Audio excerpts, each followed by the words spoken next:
It's a battle between the advocates. Should Shaun Abrams or Mxolisi Nxasana occupy the position of NDPP? But should Shaun Abrams be the one who makes the announcement where the former President Jacob Zuma should be prosecuted?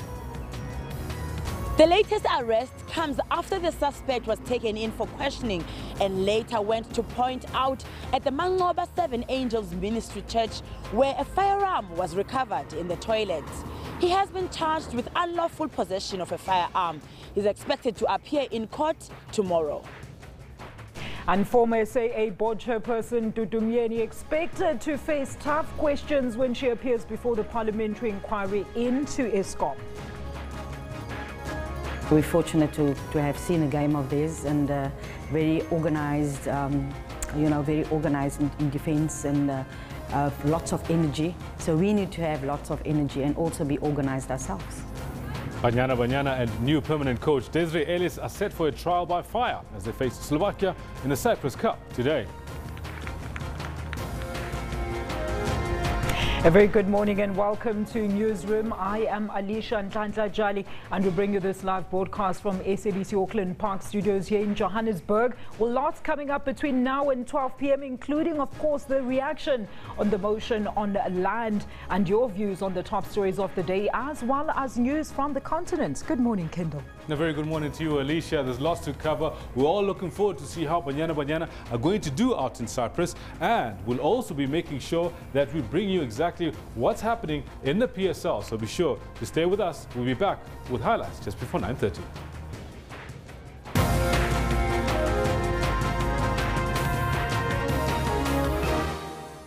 Your leading story this hour: the Constitutional Court will today hear the appeal in the case involving former NPA head Mxolisi Nxasana, as well as the future of his successor, Shaun Abrams. Abrams' appointment was set aside by a full bench of the North Gauteng High Court in December last year after it was challenged by Freedom Under Law. The court found that former President Jacob Zuma was conflicted in appointing the NPA head. Abrams and the former president took the matter to the highest court in the land, but last week President Cyril Ramaphosa withdrew the presidency's appeal and the NPA head will now contest the matter alone. SABC reporter Aldrin Sampier is at the Constitutional Court to keep us up to speed with all the latest developments in this matter. Aldrin, a very good morning to you. Do enlighten us. How did the National Director of Public Prosecutions, Mr. Shaun Abrams, actually get to this place of fighting to keep his position alone, I must add? Well, yes, Alicia, remember that after the High Court made that ruling that said that his appointment was unlawful on the basis that the vacation of Mxolisi Nxasana from office was also irregular, and it said that there must be a vacancy declared within the office of the NDPP, and that's the reason why we find ourselves here. But quite interestingly, if you remember that former President Jacob Zuma had also filed a notice of appeal. The basis of that appeal was that he, as the president of the country, is the only person who has the powers to appoint the NDPP. And remember that the High Court had said that because the president is conflicted, it must be the deputy president who then decides who the NDPP should be. But now, the new president of the country, Cyril Ramaphosa, had decided last week to pull out of the case, so the presidency won't be continuing in this case. It's now only Shaun Abrams, with the support, of course, of the NPA, who's fighting for his job, to remain in his job. About 4 organizations, civil organizations, that are part of this case.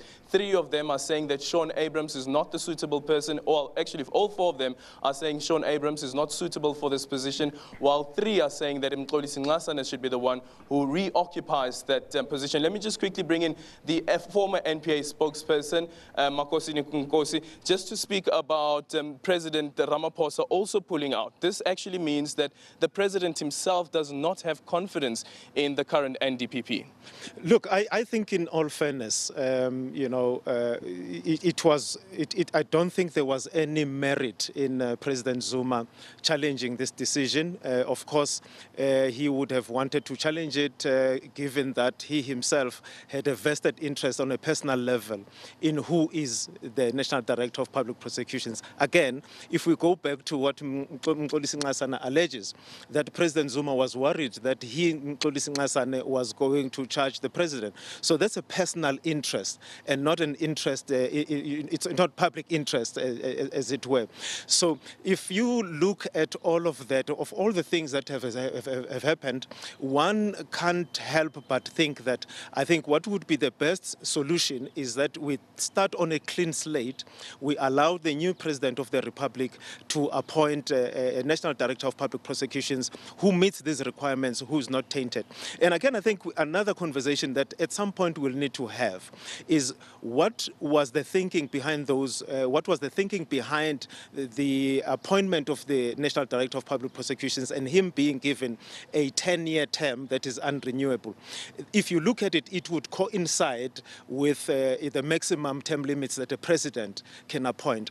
Were the writers of the Constitution envisaging that a president will appoint his own national director of public prosecutions that he has confidence in, who meets the requirements? I don't know that for sure. But really to say to President Ramaphosa that he should be stuck with choices that were made by his predecessor, who himself was at one point or the other a suspect in criminal matters, a person who a court of law, the High Court, found that he was conflicted in that, he was supposed to appoint a national director who must decide his fate, which is why they said the deputy president and the court now went into uncharted territory, which is to usurp power or to take power from a sitting president and give it to his deputy. And that all that situation was created by the fact that we had a president who was involved or implicated in many acts of corruption and state capture and all those things. Now that president is gone. I don't think that the new president should start on a slate that has got drawings or writings coming from a president who all of us can agree that it wasn't a very good move on the part of South Africans to elect to be president of the country when he was facing criminal charges. Let's quickly speak about, let's take it a step back, 2005, when you were sitting at the press briefing ready to make the announcement that the NPA has now decided to prosecute the then deputy president of the country, Jacob Zuma. How difficult was that decision, coming to that decision, that now we will continue with this prosecution, obviously taking into consideration the judgment at the time by, was it Judge Squires? Yes. Look, at that time, really, public opinion was overwhelmingly in favor of charges being brought against the deputy president. I was at the National Prosecuting Authority myself when Advocate Vusi Pikoli took that decision, and he was satisfied that, the prosecuting team from the Shabir Sheikh case had assured him that there was a prosecutable case and the prospects of success were great, which is why he took a decision to prosecute. A prosecutorial decision like that was very significant in that there was a huge public interest and it had the potential to move the country in one direction or the other. So for him to have taken that decision, it means that he had applied his mind and agreed and come to a conclusion that there was a case for President Zuma, or for then Deputy President Jacob Zuma, to answer. And there is no court of law, by the way, let's remember that. Throughout all this process, the past 10 years or so, there isn't one court of law which has said that President Zuma was treated unfairly to the point that... Apart from the Nicholson judgment, of course, which was then overturned. Set aside, which means it's neither here nor there. It's of no significance right now. There is no court of law, and thank you for raising that. There is no court of law, there is no standing judgment right now which would suggest that it's not in the public interest to recharge President Zuma or that it would impact him negatively on a personal level. Of course, all those issues can be raised at trial court. But if the views of the majority of the people of South Africa were to be taken into consideration, this matter must be taken to court and face its logical conclusion. Which then brings us to where we find ourselves at the moment. Of course, the prosecutorial team has now handed over their recommendations to Shaun Abrahams. He's said he's already decided what to do, of course, depending on whether the CASAC will waiver the 2 weeks notice that they'd given him, and saying that you must make the announcement only 2 weeks after you've decided. Would you then make the argument that considering these court judgments and considering what the prosecutorial team back in 2009 was arguing, and the Downer was saying that there is a strong case against the president, that right now there wouldn't be any rational decision not to continue with the prosecution? I think Shaun Abrahams owes the people of South Africa an explanation as to why throughout all this process he sided with the former president, Jacob Zuma. His handling of the spy tapes matter, he was there all the time to appeal alongside the former president. Now, I do not know if the majority of the people of South Africa who are interested in this matter would trust the very same Shaun Abrahams to make the right decision. And I think this is where now his issue becomes very important, that he has been involved in this matter to the extent that very few people would expect him to be rational or to be objective in how he takes that decision. He may very well take the right decision, but public confidence is low. Why should we put ourselves through that? What is it about Shaun Abrahams that make him so uniquely positioned to be the National Director of Public Prosecutions and nobody else? Because we could easily have another National Director of Public Prosecutions without all this history, without all this baggage, who can take decisions that all of us can support, at least that we wouldn't question because of his history, like Shaun Abrahams does. He makes the argument that one of the reasons that he cited with the president in the previous court cases was because it was an issue around constitutional matters, and he says it was within his right as the NDPP to decide which position the NPA should take on this matter. I think again, you can take a decision. Being a National Director of Public Prosecutions, it's really about taking decisions. So for him to say he took a decision to appeal as if now we should be okay because he was doing what he's supposed to do anyway, which is to take decisions, we must look at the decisions he's taking. Are these decisions rational? Are these decisions in the interest of the public, in the interest of justice? Or are these decisions in the interest of the person of the president at that time?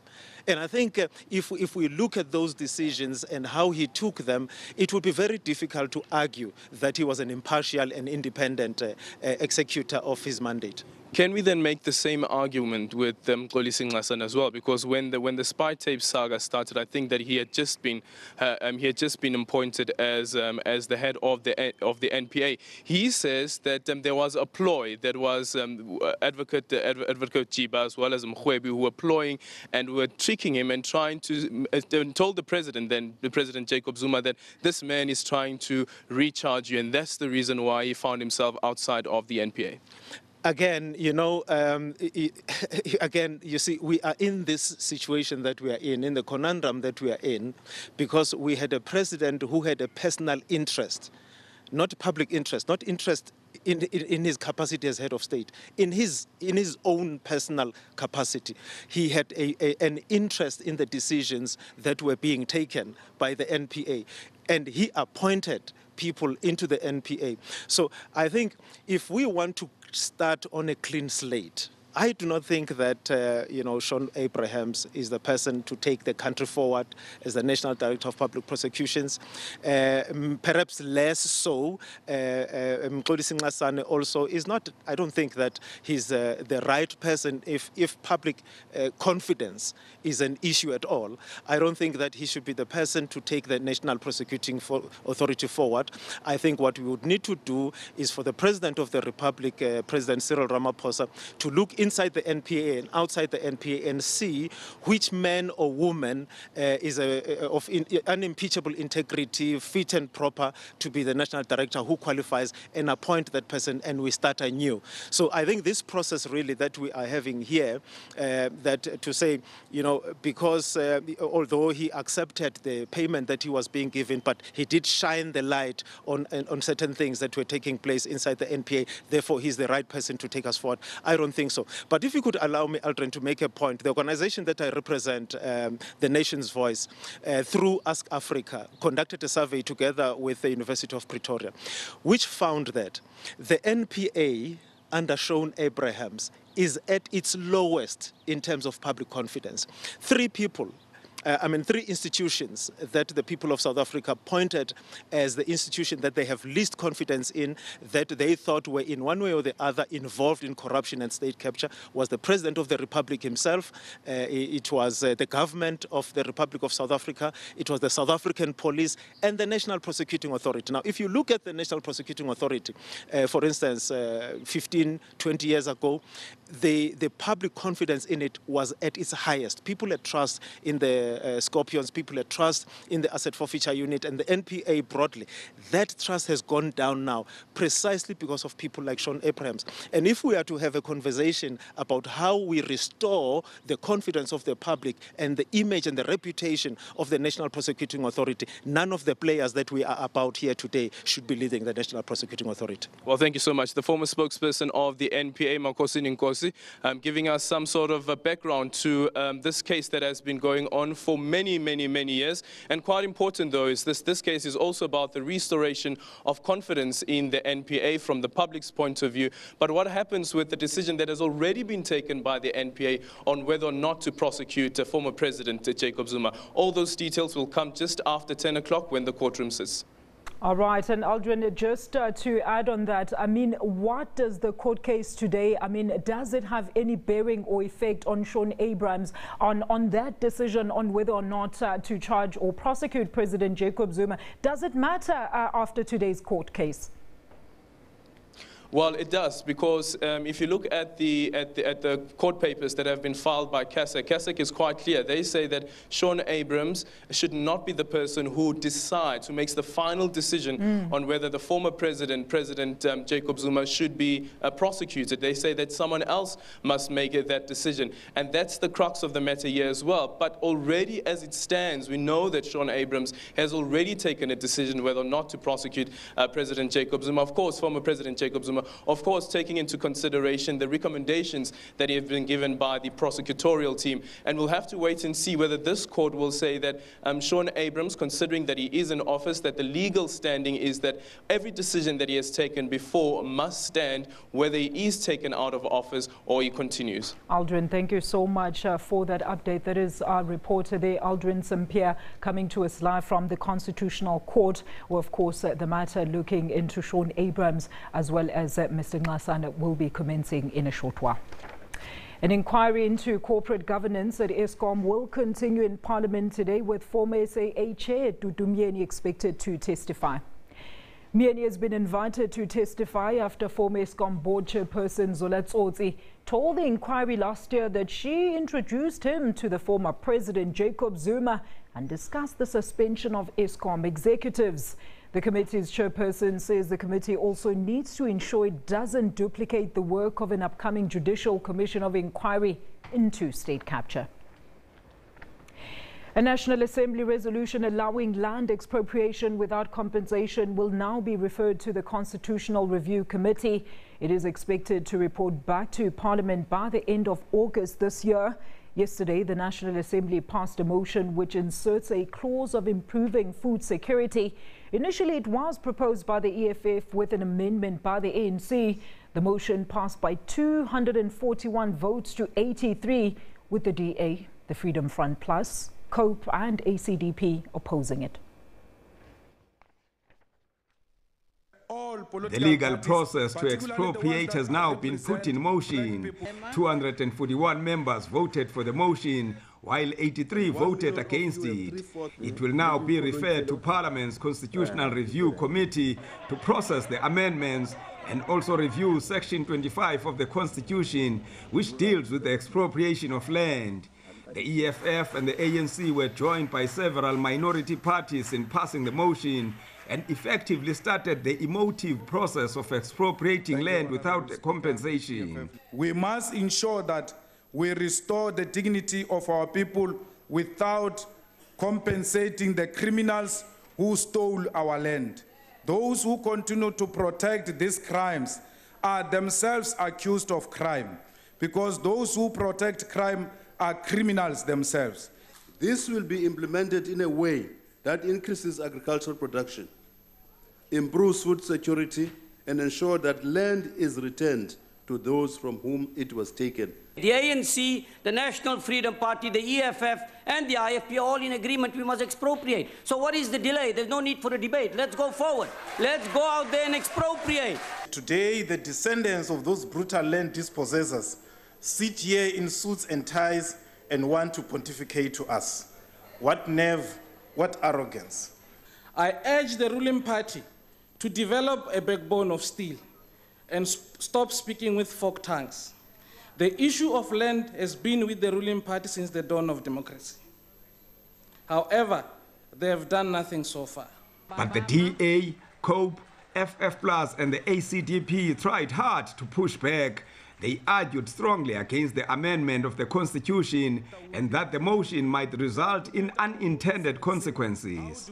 The fact is this: expropriation without compensation is a blatant lie. It is a lie being peddled by a desperate ANC that fears being outflanked by the EFF. The narrative that the land was stolen must stop because it's false. I agree. If we want to debate on a responsible manner about land, we will have to stop that. The danger that there are those who think that equality in our time means that we must dominate whites. Honourable members, two wrongs do not make a right. The fact that the apartheid government forcefully dispossessed black people of their land does not justify the democratic government repeating the same evil.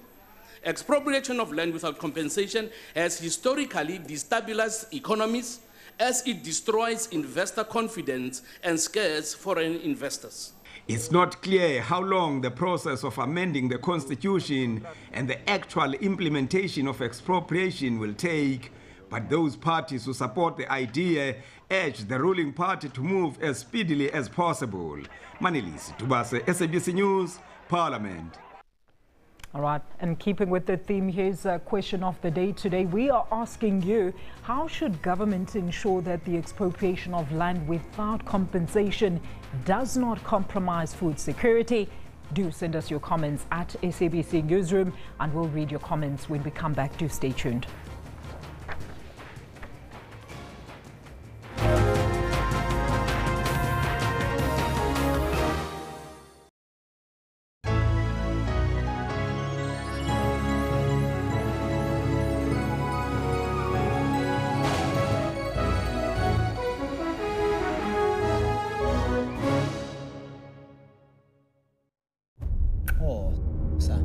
Finally, getting the click in Xhosa right. Fitting into your thin pants. Making it out of the friend zone. With so many good deals at the Tops at Spa Surfest, you'll find any reason to celebrate. Buy a bottle of Jameson Irish Whiskey and Schweppes Ginger Ale for only $279.99. Only at the Tops at Spa Surfest. When life takes a different turn. If I didn't eat the speak, he was going to evict me. Your will to persevere is ignited. I'm not a professional speaker, but I'll try my best to give you a word of inspiration. He was just trying to provide for his family.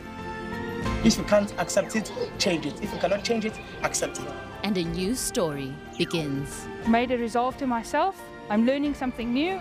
Upilong, every Friday at 5:30. Be part of the life-changing journey.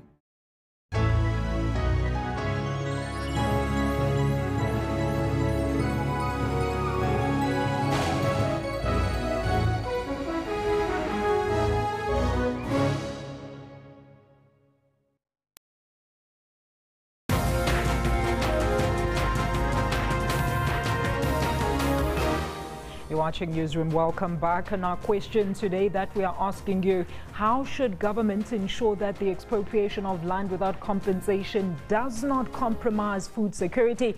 Do send us your comments at SABC Newsroom. And on our poll question today, do you think that NPA head Shaun Abrahams should continue to hold office? All right, let's have a look now at some of those tweets to our question. Chief Whip there says at SABC Newsroom, the newly resettled farmers must be equipped with skills, machinery, as well as agricultural inputs. Thank you so much, Chief Whip. Let's take more of your reactions there. Atine Mbena Ombena says at SABC Newsroom, it must be done in a constitutional way, no land grabs. Let's see if we've got more views coming through right here on Newsroom this morning. Ketuk Tulambambo says at SABC Newsroom, is that a genuine question or it's meant to divert people from celebrating yesterday's victory? Well, Ketuk Tula, thank you so much for answering us back with that question. Here's another one coming through.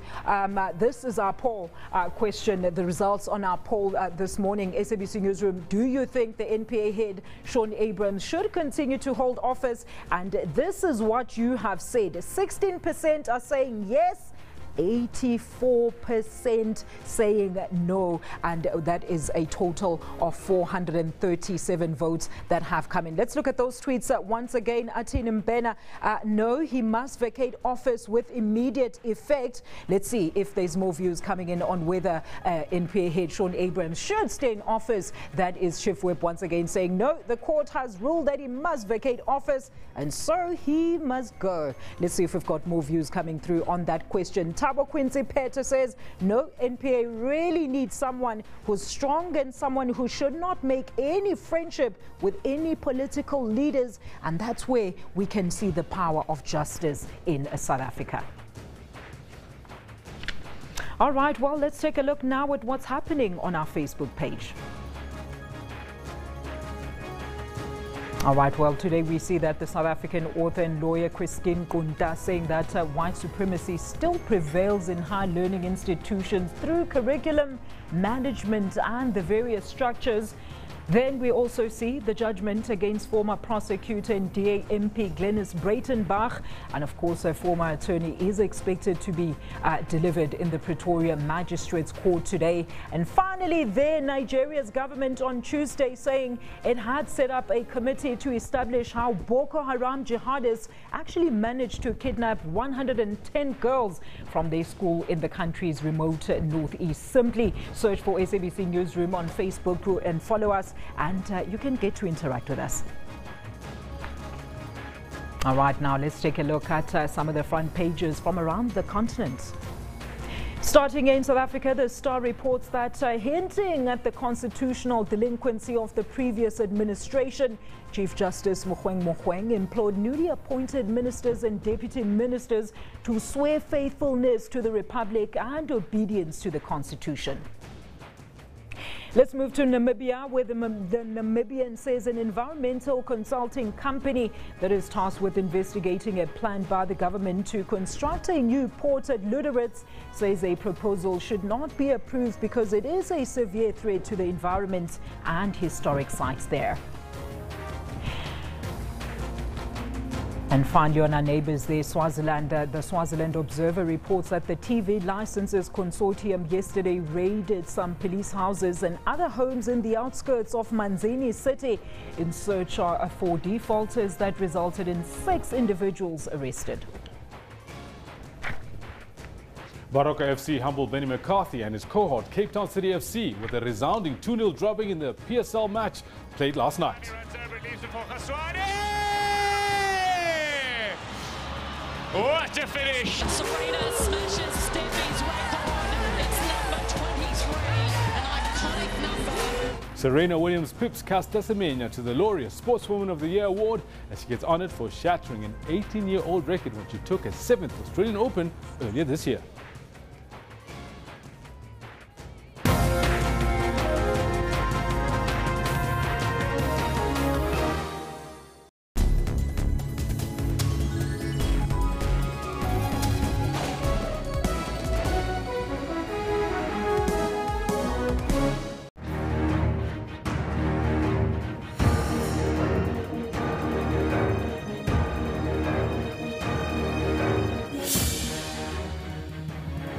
South Africa is in need of a frank dialogue. My name is Onkgopote JJ Tabani. Join me every Sunday at 8:30 on SABC News Channel 404 as we speak to leaders of society, business and government about the state of our nation. Come now, let's talk frankly.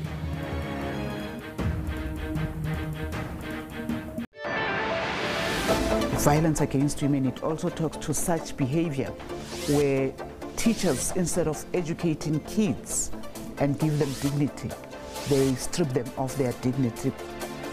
The First Lady. The First Lady, her action, it's just unacceptable. I must say that it cannot be condoned. If I had it my way, I would say we had to act and make sure that he goes to jail. This scourge is not ceasing. The angry people, the intolerant, it's so huge. So then the scourge finds itself within that particular environment. You cannot say that it's a standalone. It's influenced by social ills, economic challenges. Join me in Port Said live every Monday to Thursday at 17:30.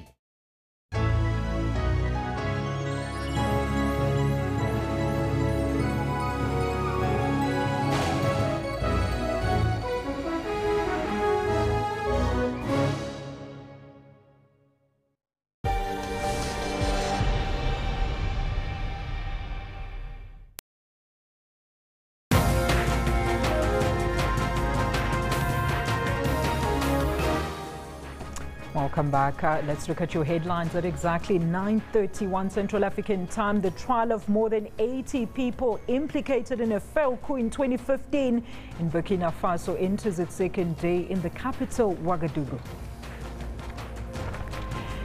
Syria's eastern Ghouta continues to be under siege despite the international calls to ceasefire. Welcome back. Continental News now. SADC Executive Secretary Dr. Stegamina Tax is on a 2-day visit to Lesotho. Dr. Tax will be monitoring progress made by SADC mission since its deployment in December of 2017. Following the brutal killings of 2 Lesotho army commanders in a space of 2 years, the regional body instructed the deployment of the standby force to monitor and ensure that the rule of law is complied with during the implementation of recommendations by the SADC Commission of Inquiry. And asked as to why she had to come in person so soon after the AU mission, Tax had this to say.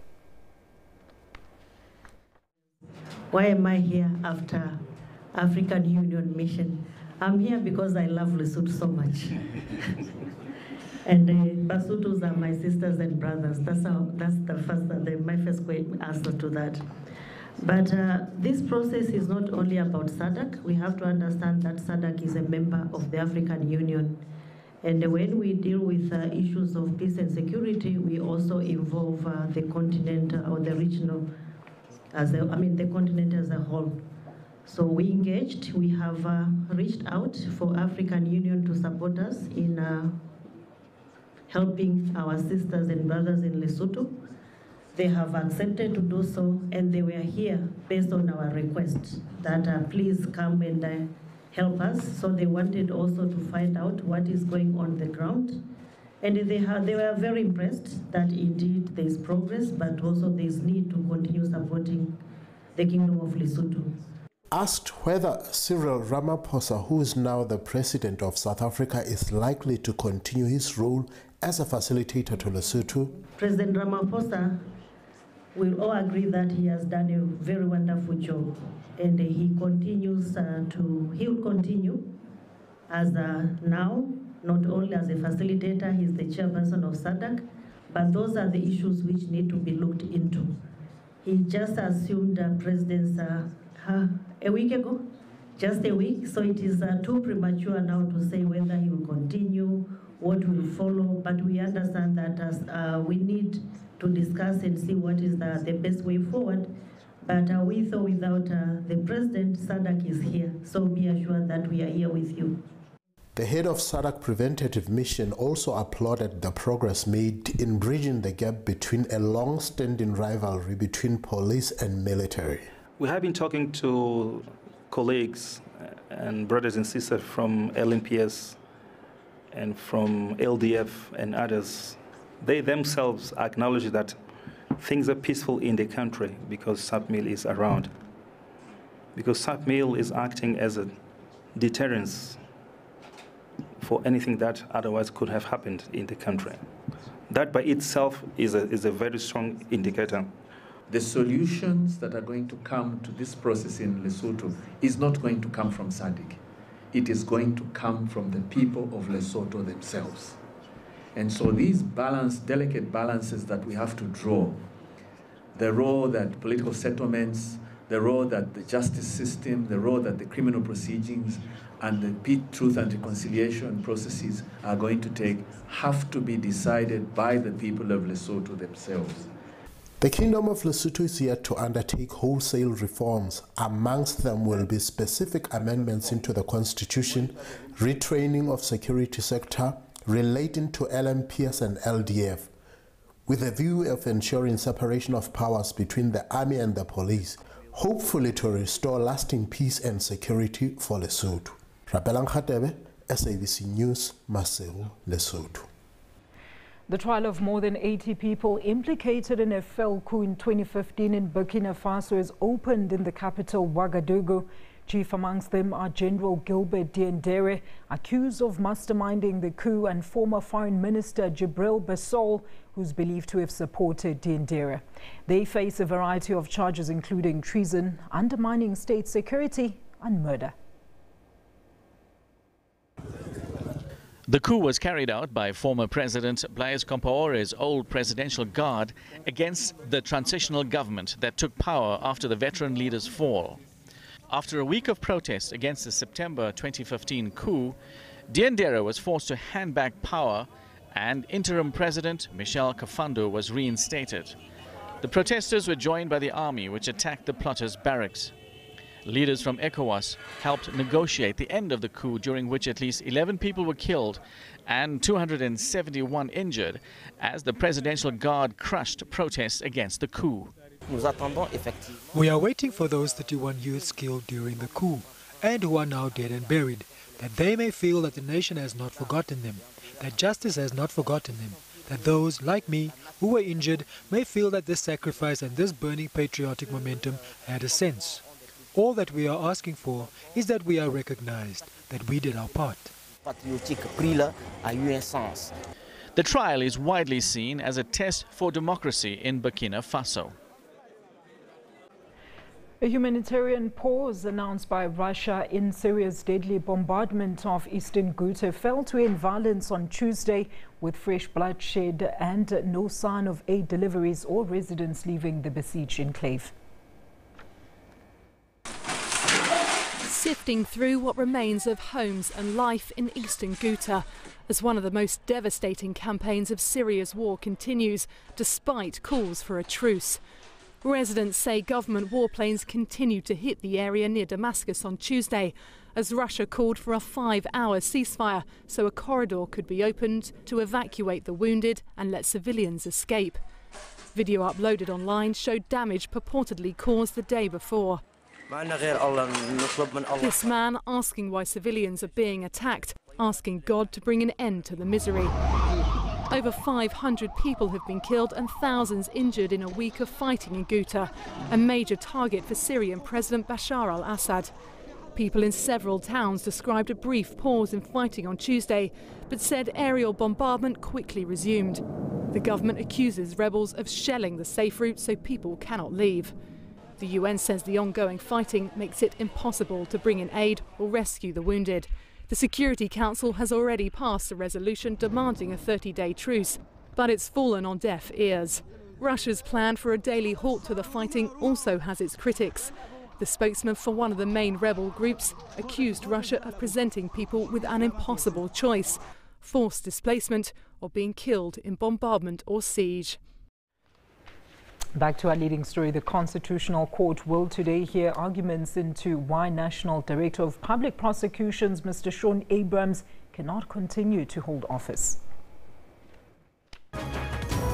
It's a battle between the advocates. Should Shaun Abrahams or Mxolisi Nxasana occupy the position of NDPP? But also, is Shaun Abrahams the person who must make the announcement on whether former President Jacob Zuma must be prosecuted?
A very good morning to you, and thank you so much indeed for choosing Morning Live. But I want to know that basic thing.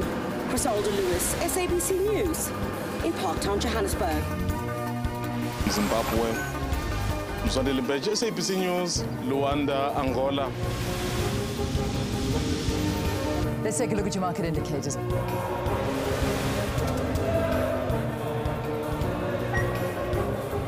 Thanks for staying with Morning Live. Let's bring you your sports news.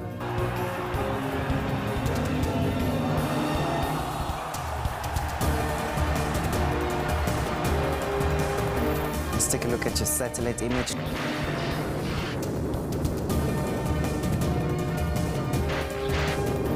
Set the agenda for the day with Morning Live.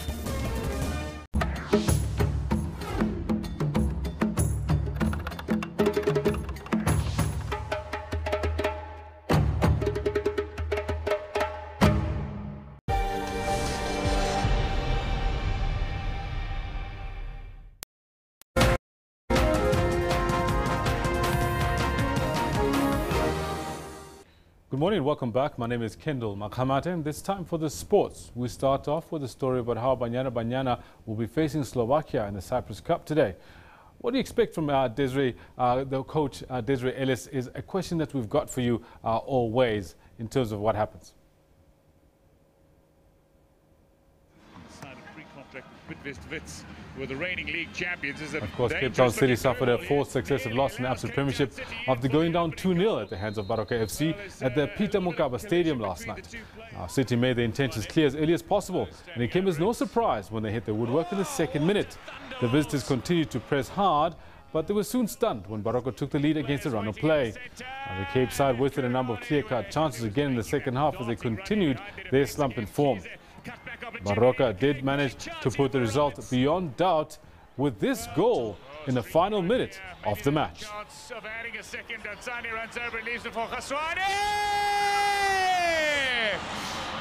What a finish! Wraps it up in the 90th minute. And the chairman of the CEO and CEO of the local organizing committee of the Russia Olympics, Alexei Sorokin, said the upcoming 2018 FIFA World Cup in Russia will be perfect, and in a few weeks everything will be ready. Speaking in Sochi at the workshop plenary session for the coaches of 32 World Cup teams, Sorokin also said that the preparation in the regions is progressing well. Russia is set to host the World Cup from the 14th of June to the 15th of July in 12 venues spread across 11 cities, which include Moscow, St. Petersburg, Kazan and Sochi. The country showcased 4 of the 12 World Cup venues during last year's Confederations Cup, a 2-week tournament that featured the home country, defending world champions Germany and the champions from FIFA's regional confederations. Many of the remaining venues, however, are still under construction and have yet to be tested. Now, news that doesn't come as much of a surprise to many that have been following the story. Former Arsenal and Manchester City midfielder Samir Nasri has been banned from football for 6 months because of a drip treatment he took at a Los Angeles clinic in 2016. The 30-year-old took the treatment while on holiday, but it contravened the World Anti-Doping Agency rules, leading to a Spanish anti-doping investigation. Now, Nasri's lawyer confirmed that the suspension was being imposed by UEFA. Nasri received treatment from a private medical company, Drip Doctors, in his hotel room while on holiday in the United States. Now, WADA rules that there's a 50 milliliter infusion limit per 6-hour period for active athletes, but it was alleged he received 500 milliliters of hydration in the form of sterile water containing micronutrient components. In February 2017, a request by Sevilla for a retroactive therapeutic use exemption for Nasri was refused by UEFA, whose decision was later upheld by the Court of Arbitration for Sport. Now, the former France international spell with Antalya Sport lasted only 6 months after he joined from Manchester City in August 2017. Nasri played for Arsenal from 2008 to 2011 before moving to City for £25 million, going on to win 2 Premier League titles during his time at the Etihad Stadium. During his loan spell at Sevilla last season, he made 30 appearances and scored only 3 goals.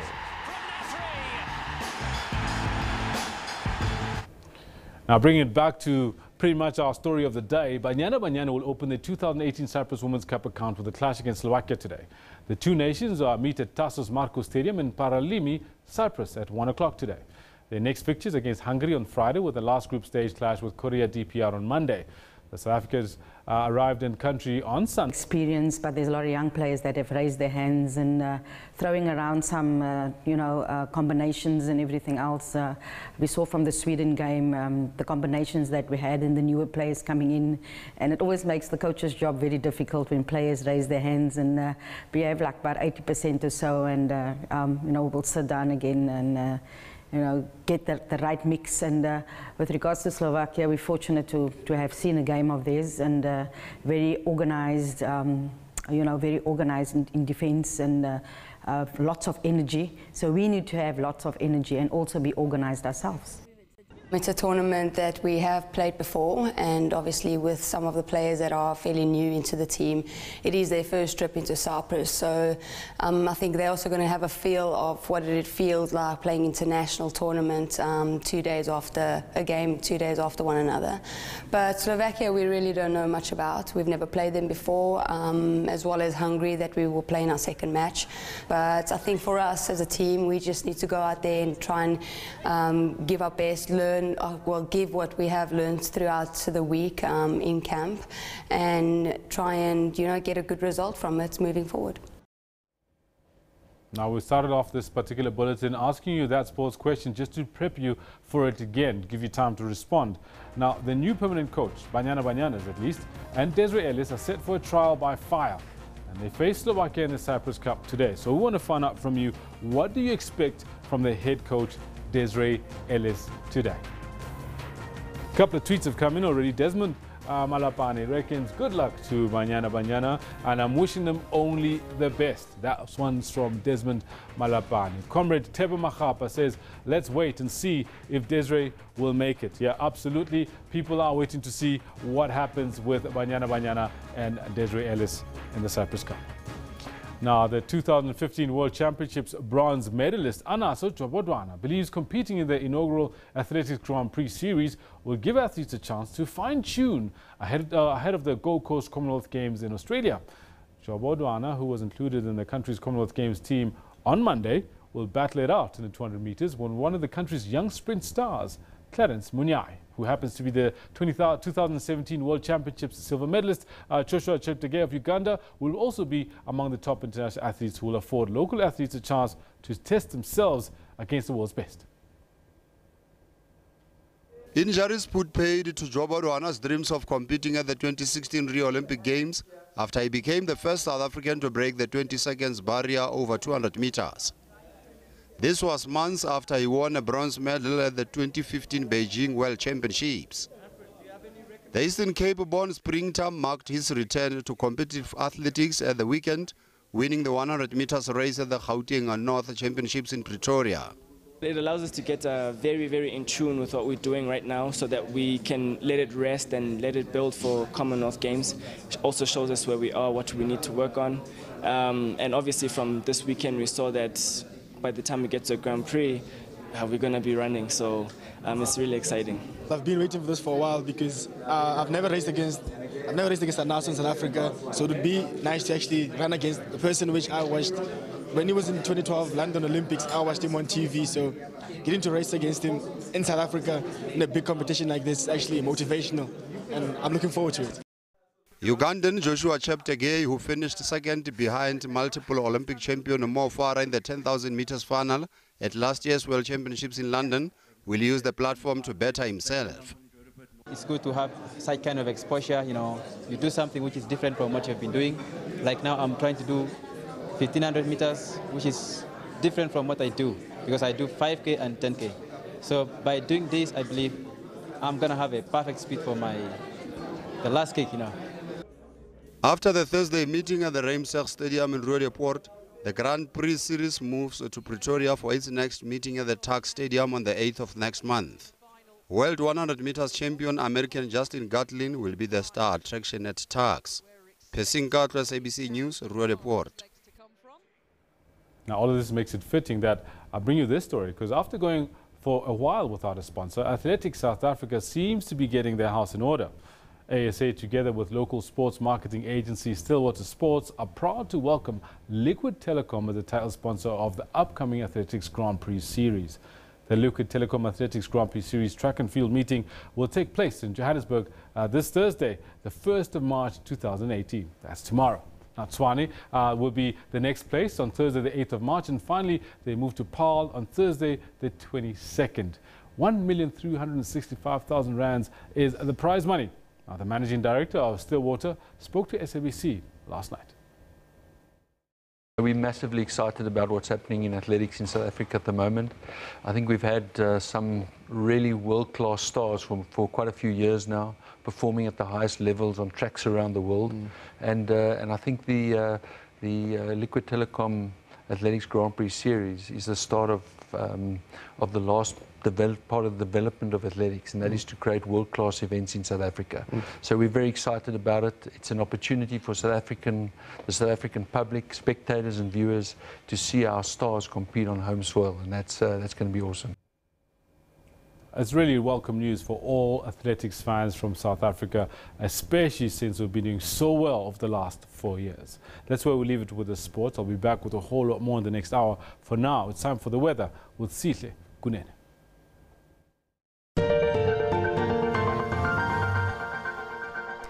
Thank you very much, and welcome once again to the weather desk. Taking a look at your satellite image now, we do see some isolated thunderstorms over the eastern parts of the country. And when you look at what's going to happen it seems like my computer's jammed here. When you look at what's happening over the satellite image, thank you very much. Some thunderstorms over the central interior. When you look at the interior here in places over the Central African Republic, but clear skies here over the Northern Cape, including the southern parts of Africa, and of course over the extreme northern parts. This cloudy weather is just sitting here for the next couple of days. Your rainfall precipitation will show us that first, but let's take a look at Cape Town's live weather image. This is what's happening currently. This is mist. We're not really expecting clear skies for the rest of the day in Cape Town, but when you look at what's going to happen, actually, your rainfall precipitation, as you can see, there's that little bird there flying just towards the eastern part. Clear skies for the interior. Some isolated thunderstorms over the central interior here, and of course over the eastern parts, but heavier rains in places over the central parts of Tanzania, and of course northern Mozambique. We're expecting those heavier rains, and as you can see, northern Zimbabwe as well, we're seeing those scattered showers for today. Along the Namibian coastline, clear skies for the rest of the day. Looking at Springbok with a high of 29, Cape Town with a 25, as you saw earlier.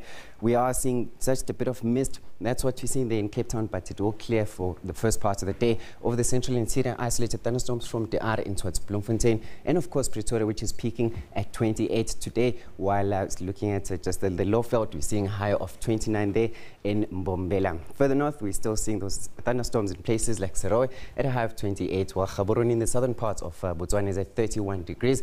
Remember there along the western coastline, we're expecting clear skies, but Windhoek is at 31 degrees for the rest of today.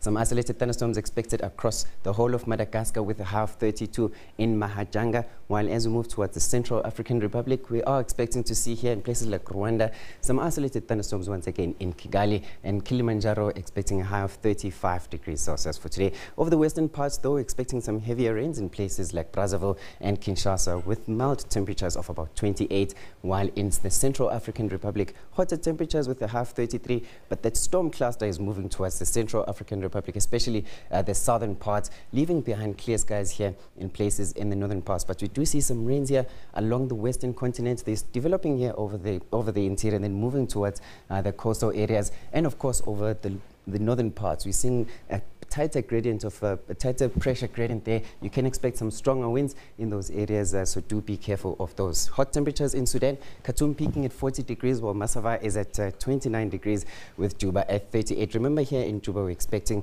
just mostly clear skies just to the north of Juba. Further north, we're seeing clear skies once again in Damascus with colder temperatures of 18 degrees, while in Egypt, clear skies as well with a high of 26. Riyadh peaking at 33, and as we move towards the northern coastline, along the northern coastline, some rainfall along the coastal areas, and of course that tight pressure gradient will bring about some strong winds, so you can expect some strong winds. And since it's been raining, you might not see some dust, but as you move towards the interior, there is a possibility of those dust thunderstorms, so do be careful. Looking just further down south, remember some rains here along the western parts, developing over the interior, and then moving towards the coastal areas with a high of 39 is Bamako. Leave it here for now. Remember, everywhere you go, take the weather with you.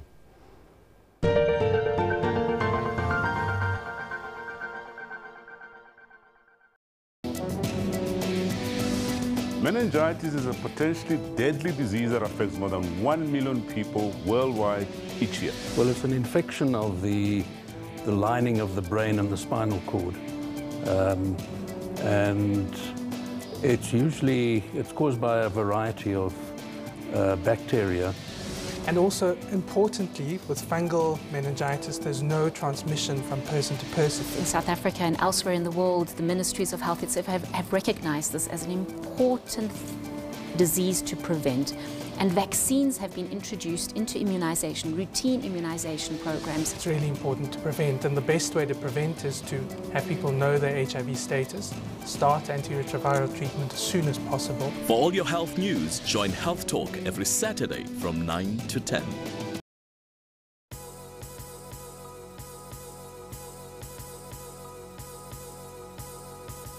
We're shooting a campaign. We're telling genuine stories from real people that have been affected by the SABC.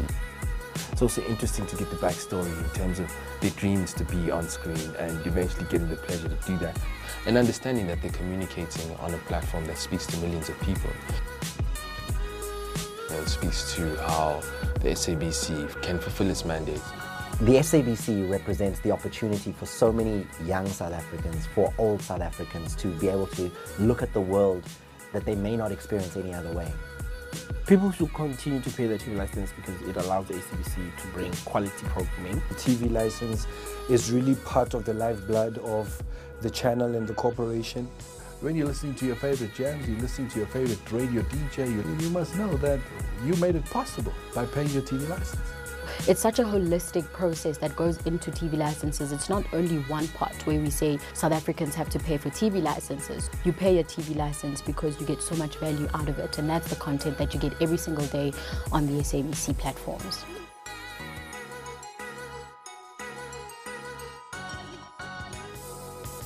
I have been in the film industry now for 51 years.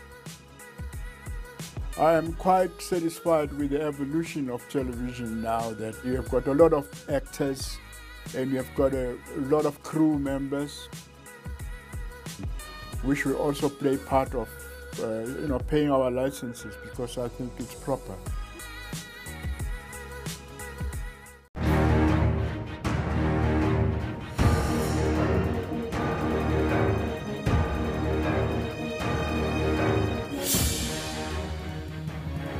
South Africa is in need of a frank dialogue. My name is Onkgopote JJ Tabani.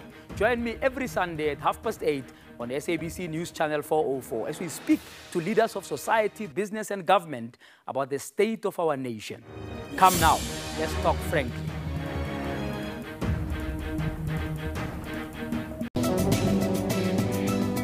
Welcome to Media Monitor, the show that analyzes the big news stories that made headlines. We bring you robust discussions on stories that made headlines in the week, where we interact with media analysts to unpack these top stories. Join me every Sunday morning from 9 to 10 Central African Time as I bring you riveting news and analysis. Stay tuned to Media Monitor every Sunday from 9 a.m.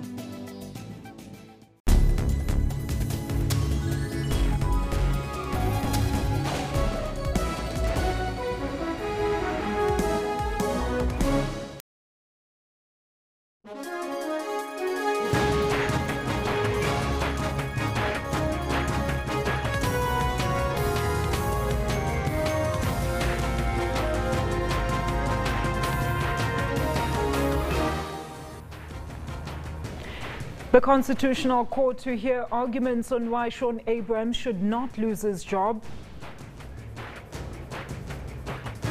The latest arrest comes after the suspect was taken in for questioning and later went to point out at the Mangoba Seven Angels Ministry Church, where a firearm was recovered in the toilet. He has been charged with unlawful possession of a firearm. He's expected to appear in court tomorrow. And former SAA board chairperson Dudu Myeni expected to face tough questions when she appears before the parliamentary inquiry looking into Eskom. We're fortunate to have seen a game of this, and very organized, very organized in defense, and lots of energy. So we need to have lots of energy and also be organized ourselves. Banyana and new permanent coach Desiree Ellis are set for trial by fire as they face Slovakia in the Cyprus Cup today. Good morning. It's just gone 1 minute past 10. Thank you so much for joining us as we bring you Newsroom live from SABC Auckland Park Studios. I'm Alicia Ntlantla-Jali. I'm with Kendall Mahamata. Good morning, you. A hearty good morning to you too, Alicia. Quite a lot happening in the world of sports today. We'll be bringing you a whole lot of stuff in terms of what happened with the PSL, but the big one really for a whole lot of people is exactly what we're expecting to happen in Cyprus later today.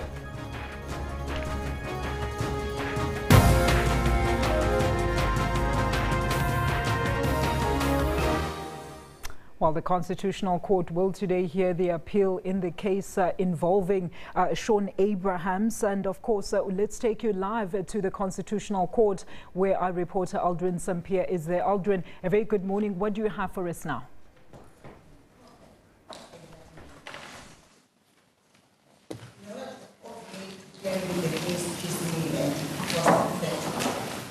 We may proceed to hear oral argument by the parties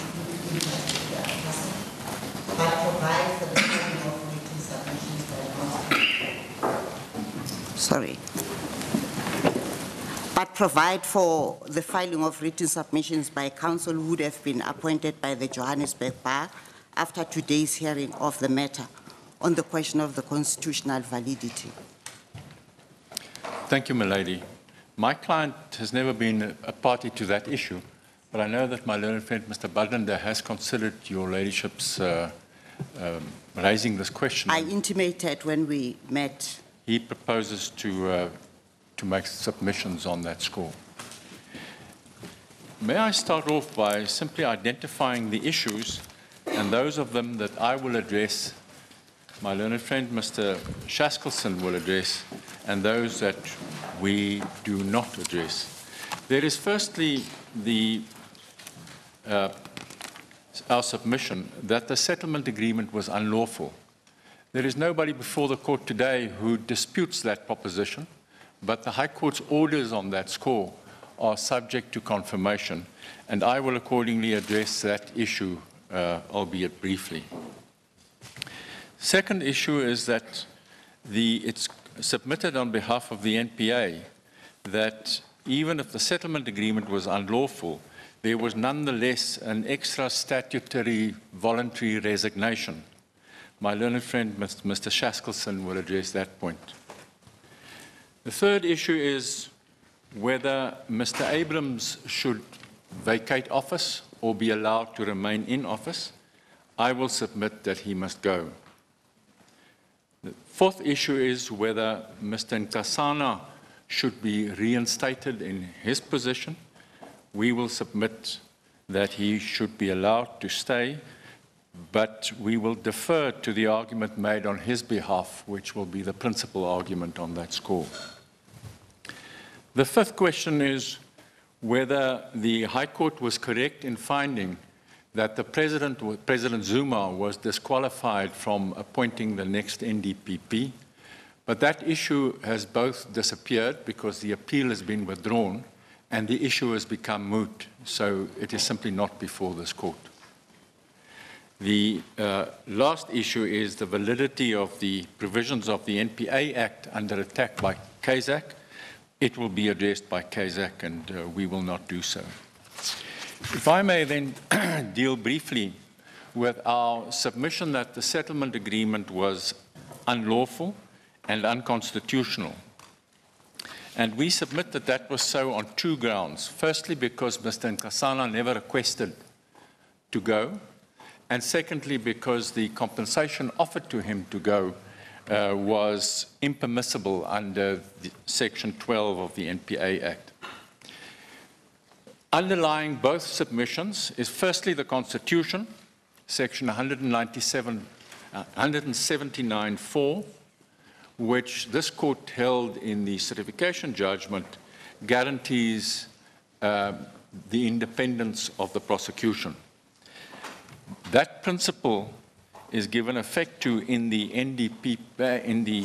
NPA Act in various provisions, including Section 32, but one of those provisions designed to give effect to the independence of the NPA is Section 12, which provides for the security of tenure of the NDPP. The significant provisions of Section 12 are firstly Section 12.5, which provides that the National Director or Deputy National Director shall not be suspended or removed from office except in accordance with the provisions of subsections 6, 7, and 8. So it makes it clear that it is an exhaustive account of the mechanisms by which the NDPP may be, his appointment may be terminated. The next provision is then subsection 8, which makes it clear that the NDPP may be allowed to resign at his request, but that there are jurisdictional requirements for such a termination. The first is that he makes a request. The second is that he furnishes reasons for the request. The third is that the President finds those reasons to be acceptable, deems those reasons to be acceptable. And then the last is that the compensation paid to him pursuant to the termination of his appointment is the compensation prescribed by Section 12.8 C2, which is essentially the prescribed pension and no more. In this case, there may have been debates about other forms of termination, but the President himself has made it clear that he acted under Section 12. He did not at any time advance any other justification for the termination of Mr. Nkasana's appointment. And I'm not going to take you there, but if I can give you the references where he explained that he had acted under Section 12, they are firstly in his reasons, which are at page 460 of the papers, in paragraphs... 16? Paragraph 460. No, page 416? Sorry, page 460. 460, sorry. Paragraphs 6 and 7.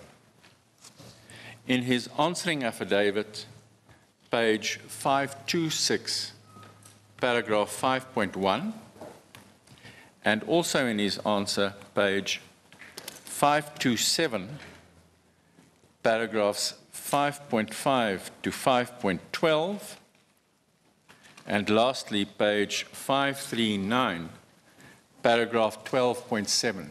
And I emphasize paragraph 12.7 because it is the only place you will see when you read these passages that the President essentially said that Mr. Nkosana asked him, requested his permission for Mr. Nkosana to resign, that this happened in a one-to-one exchange between the two of them, and the most accurate dating, he doesn't say when or where that conversation took place, the most accurate time period that he puts on it is in that last reference, paragraph 12.7, where he says that it occurred, and I quote, during the end of 2014 and the beginning of 2015. That is as accurate as it gets. Now, Mr. Trengoof, your 10 minutes protection has expired. Thank you, my lady. Now, Mr. Nkosana, the President's explanation that Mr. Nkosana requested his permission to go during that period from the end of 2004 to the beginning of 2005 is simply incompatible and irreconcilable with the documentary evidence before the court of the exchanges between the parties. And let me say two things about those documents. The first is... just before you get into much detail on that, let's start with the statutory provision, which is your springboard. Section 12.5. The National Director and the others shall not be suspended or removed from office. And one knows that the request to leave is not a suspension, is not a removal. What should one make of that? Justice Madlanga, with respect, I accept that in the ordinary meaning of suspension or removal will not include resignation on request. But if you have a look at subsection 5, then it says, shall not be suspended or removed from office except in accordance with 6, 7, and 8. And 8 is the termination on request. So must we read the removal to include self-removal? Indeed, indeed, because it would otherwise not make sense for 12.5 to refer to 8 as well. Now, Mr. and that is what the President says. Mr. Trengoof, if I may interject, Section 12A, Section 12.8 allows the President to permit the NDPP to resign, but at his request. And he must furnish sufficient reasons for his resignation. Indeed. There is a letter that was written by Mr. Mabunda on the 10th of December 2014 that Mr. Nkosana had never requested the President to vacate his office as would be required by Section 12.8, subsection 8, Roman figure 2. Rather, the President appears to have asked Mr. Nkosana to vacate his office, to which request Mr. Nkosana had indicated that you would consider only if he was paid out the full remaining term of his contract. Indeed, my lady, that is absolutely so. And that is, there are 6 documents which we would say refute the President's contention that there was a request. But the most important of them is the letter that you identify. And I will refer to all 6 of those documents, but let me just say this of all of them. Firstly, they were documents that the President unlawfully concealed until he was compelled to disclose them. He was obliged in these proceedings by Rule 53 to disclose the record of the administrative action, the decision to allow Mr. Nkosana to resign. He did not disclose any of this correspondence. He had to be, it was only when the applicants learned that this correspondence existed and hadn't been disclosed, learned from Mr. Nkosana, that they brought an application to compel the president to disclose it, which he then did. So the one feature is that the president first tried to conceal this correspondence. But the second is this.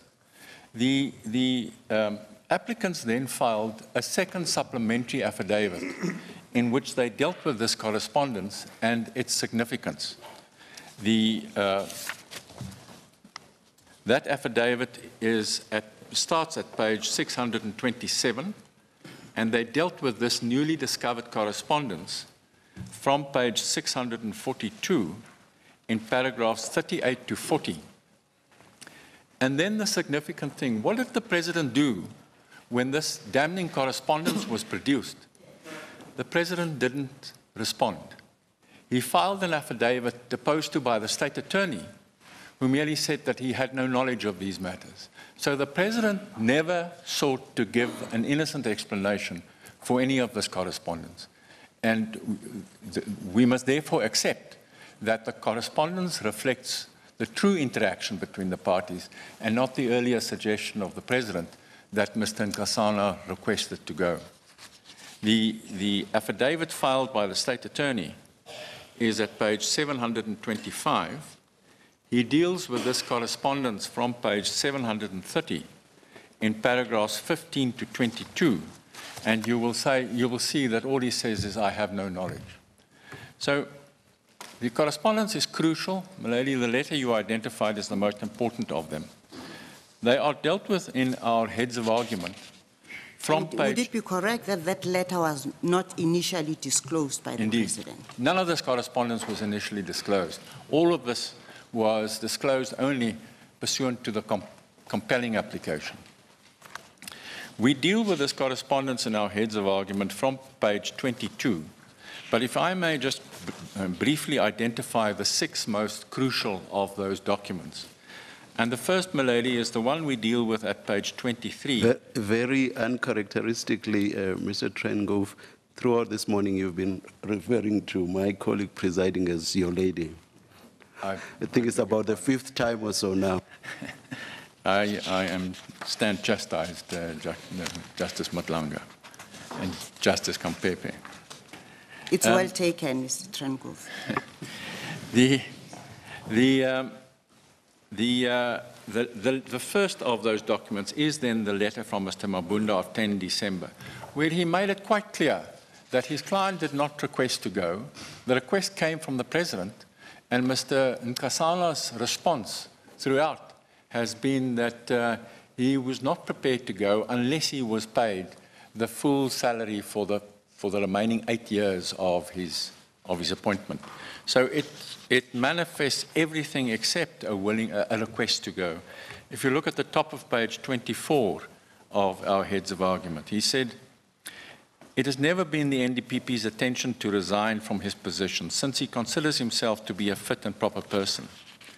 And then we quote lower on the page, we are advised that during the discussions the NDPP had with the president, the NDPP made it very clear that he will only consider stepping down from the office if he is fully compensated for the remainder of his entire contract, and so on. That is never challenged, never disputed, never explained. The next important document we deal with is over the page, at page 25, in our paragraph 32.11. That was when Ms. Makene from the presidency responded to the letter and did not in any way dispute the contentions. The third is mentioned in our page 26, paragraph 32.12, Mr. Mabunda's reply to Ms. Makene on 15 January, where he again reiterated, we further wish to record that our client has at no stage initiated discussions regarding settlement. Ms. Makene's response on 23 January, where she said because the parties had not made sufficient progress, the president had decided to proceed with the inquiry. So he was pulling out the stick again when the carrot didn't work. And then over the page, on page 27, at paragraph 32.17, we refer to the settlement offers made by Mr. Hully, which ultimately led to the settlement that was then made. And there are two of them that are important. The first is the one we mentioned in paragraph 32.17.1. Mr. Hully sent a draft agreement to Mr. Nkasana on 4 March, and it proposed compensation in an amount of 10 million rands. There followed another proposal to the same effect, and then the last document is the one we mentioned in paragraph 32.17.3. Mr. Hully sent a further draft to Mr. Nkasana. This time, the compensation amount in the agreement was left blank, and the covering email said, "Await final amount from you." So what is absolutely clear is that Mr. Nkasana held out throughout the process that he would only agree to resign if he was paid his full compensation. Mr. Hully tried to persuade... Is that not an invitation to say, state your price? Yeah, absolutely. This last Hully email was, okay, I give up, you state your price, which he then did, and the settlement was made at 17.3 million rands. So, and then let me just emphasize again, having put up that interpretation of this correspondence, President Zuma does not react. He puts forward an attorney who says, I have no knowledge. We submit that there is absolutely no room left on the papers, on the evidence, for any suggestion that Mr. Nkasana requested to go. The settlement is secondly unlawful because it paid Mr. Nkasana an amount of 17.3 million rands instead of the pension permissible under section 12(8)(c)(2). The section makes it quite clear that when there is a resignation at the request of the NDPP, the NDPP shall be deemed to have been retired in terms of section 16(4) of the Public Service Act, and he shall be entitled to such pension as he or she would have been entitled to under the pension law applicable to him or her if he or she has been so retired. That section 16(4) says that a public servant may retire at age 60 years. So it's the person who reaches the normal retirement age. So what this section says, in effect, is that when an NDPP retires or resigns at his own request, then he may be paid, by leave of the President, then he may be paid the standard prescribed public service pension. I know, if I may interrupt, Mr. Trenkov, I know this might actually seem quite unfair, but if section 12, subsection 8A2, read with section 8C, had been applicable, do we know how much money would Mr. Nkasana have been entitled to, regarding her to section 16, subsection 4 of the Public Service Act? No. We don't know what the quantum is, but we do know that it would have been the normal pension. What if the quantum would have been more than 17 million, Mr. Chengrove? No, nobody has suggested anything of the kind. Is it your submission that the quantum would have been low? Indeed. If section 16(4) had been taken into account? It would have been a pension, and a pension is a monthly emolument for life. So an actuary, I would imagine, could put a value on it.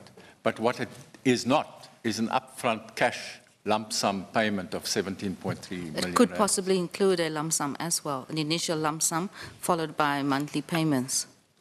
We don't know that. I'd have to check the regulations, but I don't understand that to be so. I understand that to be simply a normal pension paid on retirement. I'm not even sure that there is a standard, because there might be more than one pension fund involved. But Justice John, I speak subject to correction. But we submitted that it is also not a question of more or less. They were not allowed to make a special agreement with him beyond or in other terms than the prescribed terms. So we submit that the settlement agreement was unlawful, unconstitutional, and that the High Court was correct in declaring it to have been so, which means that the orders declaring the settlement agreement to be unlawful and invalid and setting it aside. Secondly, setting aside the termination, declaring the termination of Mr. Nkosana's appointment to be unconstitutional and invalid. The High Court didn't set it aside, I'll come back to it. And the ordering Mr. Nkosana to repay the 17.3 million rand. Those orders we submit with respect were correctly made and should be confirmed. Mr. Trengo, may I just come back to the quantum? It seems common cause that the amount paid was unlawful.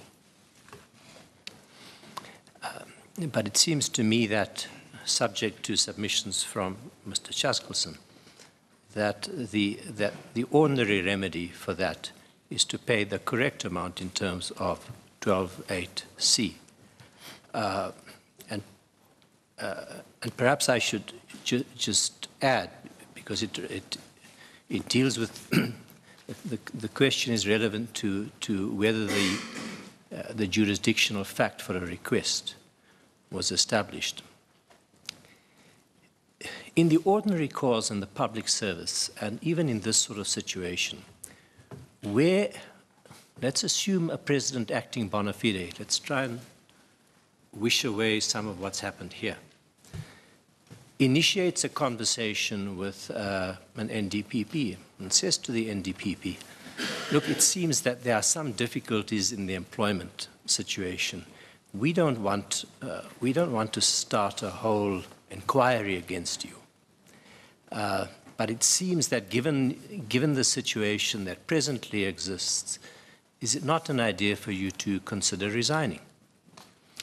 And an NDPP, carefully applying his or her mind to that situation, would say, look, I'm also tired of this place. Can I leave?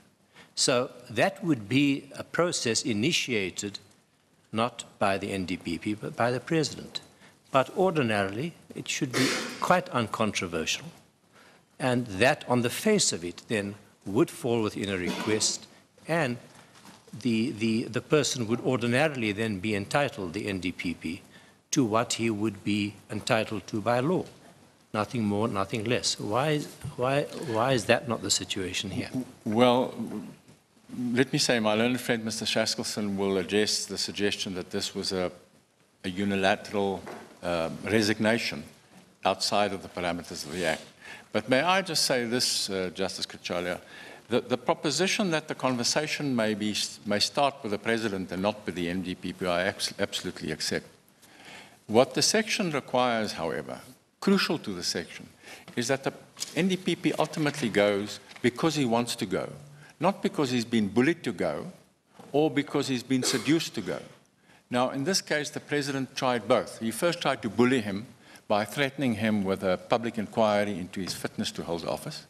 And when that didn't work, he seduced him by paying him an obscene amount of money.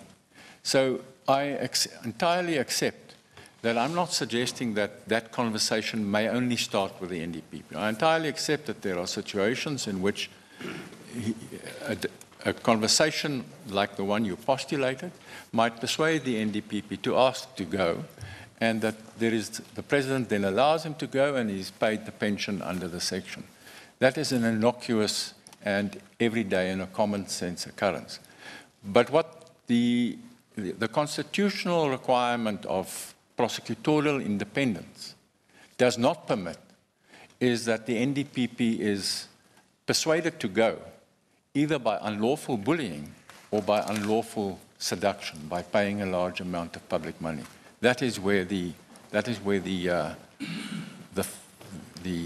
vice lies in the device that was employed in this case. But, Mr. Trengo, there's no suggestion by Mr. Nkosana that he was bullied. In fact, on the contrary, he stood his ground. Absolutely. So there's no there's no basis in the papers to say that he succumbed, let's call it, to the temptation of a bigger amount because of any duress. That doesn't, the question of duress doesn't arise. So, well, the president tried. The president tried. But so he may have tried, he was unsuccessful. That's over because Mr. Nkosana stood his ground. So what is then left only is the price that he was willing to accept when he left. Well, indeed, he was not, ultimately, the president tried to bully him out of office. He didn't succeed. He then seduced him out of office by paying him an extraordinary amount of money. And in the end, he was unlawfully seduced to leave office. He didn't go because he wanted to go. He was persuaded to go by seduction rather than by bullying. And that is where we Mr. Chengrove, are you saying that in the amicable conversation that Justice Katalia referred to, the section never allows for an additional amount to be paid to the director? That director is only entitled to his pension. What if the amount is far less than 17 million, or if it's a 500,000 or a million and can be justified in some way where it says we take into account the fact that you won't have certain benefits or medical aid anymore? Are you saying that is never allowed in terms of the section? We submit in the first place that the section simply doesn't allow it. The section says pension and no more. But what we submit is important, is not the technicality, but the principle, namely that you may not persuade him by money to leave office. So even if there's some room for paying more money for legitimate considerations, that would be a different matter. But what you may never do, because it's unconstitutional to do, is to use public money to seduce him out of office. And that is what the president did in this case. All right, Mr. In this Trango. case, sorry. Just help me on the facts. After Mr. Nkosana and the president had agreed the amount, was there any attempt to meet the requirements of the section? Did he write a letter, say, Mr. President, for these reasons, I want you to release me from office? No. No, there was no pretense at compliance with the section. There were the Hali offers that was accepted finally when Mr. Nkosana could name his price, and that became the settlement agreement. Can I Mr. turn to Trango, before you move, on the facts, where do we find the inducement by the president? I've already referred you to the letter of the 10th of December, 2014. Would one start there in tracing the inducement? Yes. Yes. It is a pattern that is highlighted and started by that first letter, but what the pattern makes clear is the president wants Mr. Nkosana to go. Mr. Nkosana resists and said, I won't go unless you pay me out for the full amount of my contract. That demand is repeated, and it ultimately culminates in the Hali offer, which says, name your price, and he puts in that price. That amount is indeed his salary for the remainder of his term. So that was purely that negotiation. There was nothing more to it. There was no attempt or even pretense at compliance with the section, the request and the pension and so on. Can I turn to the other topic, which is, so we submit that the termination of Mr. Nkosana's appointment was unlawful. The next question is the fate of Mr. Abrams. It is common cause that I think it is common cause that his appointment was unlawful and unconstitutional because there was no lawful vacancy to which he could be appointed. The only debate is whether this court should, in the exercise of its remedial discretion. How can that be common cause, though? It's a fact Mr. Nkosana is no longer in office, he has vacated on the terms and on the basis that you have explained. So he is not there. There is nobody occupying the office of NDPP. Why does Kelland and any other similar authority not apply? No, there is a vacancy. He is not there. Well, and I accept that under the Curland principle, one might say he is deemed to have resigned and therefore there is deemed to be a vacancy. But that is not so. Curland only operates until the court then determines the constitutionality and validity of that, of those decisions.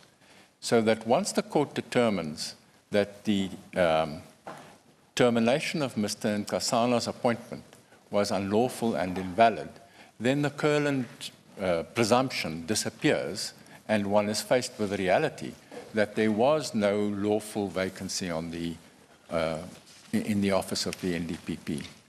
So, Justice Malanga, I accept that what you describe is quite appropriate and correct under Curland.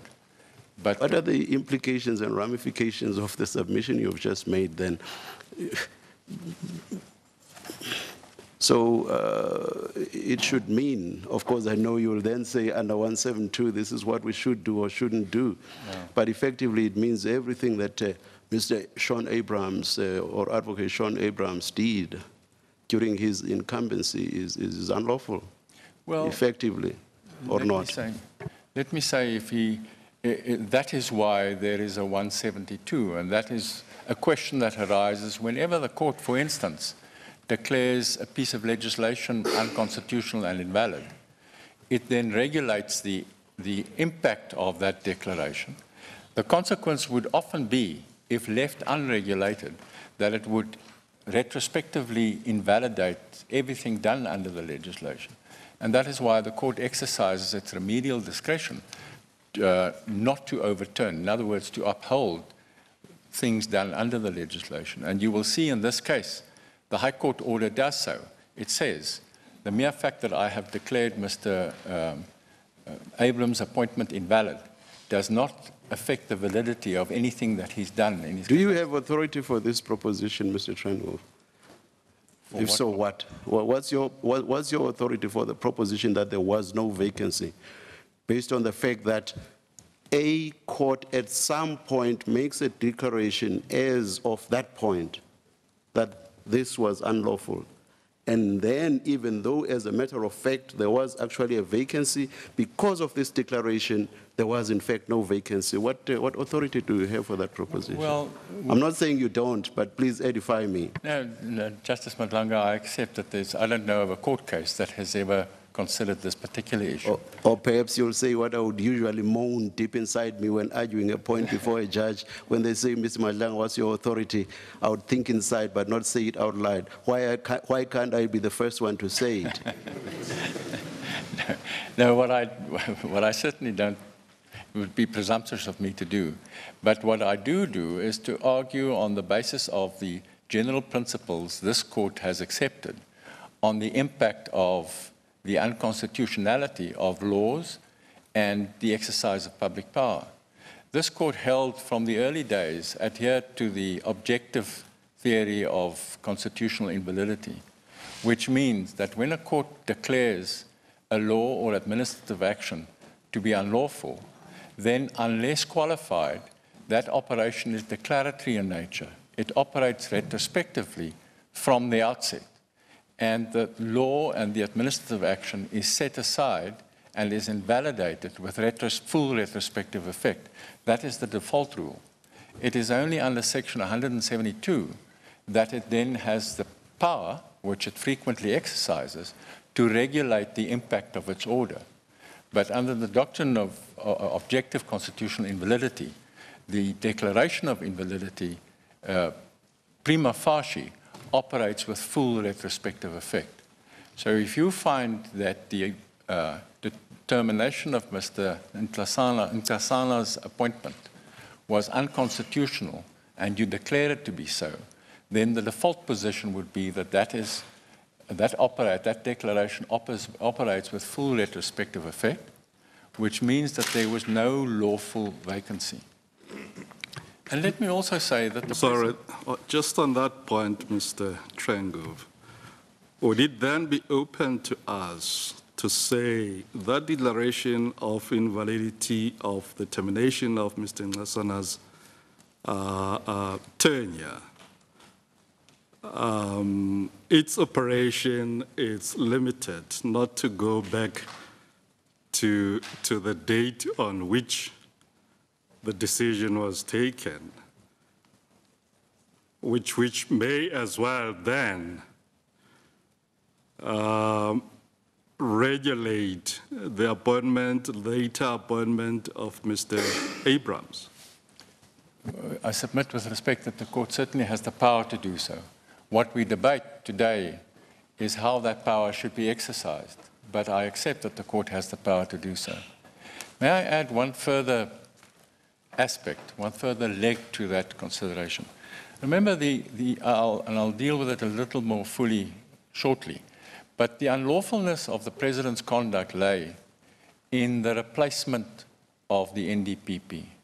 What he set out to do is to rid himself of one NDPP and replace himself with another. So the appointment of Mr. Abrams was part and parcel of the President's plan to replace the NDPP. I'm not saying that he had earmarked Mr. Abrams and therefore rid himself of Mr. Nkosana in order to appoint Mr. Abrams. But what is absolutely clear is that he abused his powers to rid himself of the incumbent NDPP to replace him with another, so that both the termination of the one and the appointment of the other was closely related administrative decisions. Mr. Trengove, could I ask you, what would the situation be? And I understand that's not the situation as you say it is, but if there is a request to vacate the office, and there is then a payment in excess of what is allowed, a year later, the parties realized that there was a payment in excess, it was a good faith one, and the person who left the office accepts that he was paid too much and he accepts the property. Was that vacation, on your argument, also unlawful? No. No, I accept that. I accept that if the request was not induced by the unlawful payment, then the request is not contaminated and invalidated by the fact that there was a mistaken amount paid. So, but I do submit that in this case, the request was procured by the unlawful payment. So if the payment, the unlawful payment, was made in good faith by everybody concerned, do I understand you correctly that in that situation, the vacancy would have occurred right at the start, and the subsequent appointment of anybody else would have been lawful? No, I accept that. The vice in this case lies in the fact that the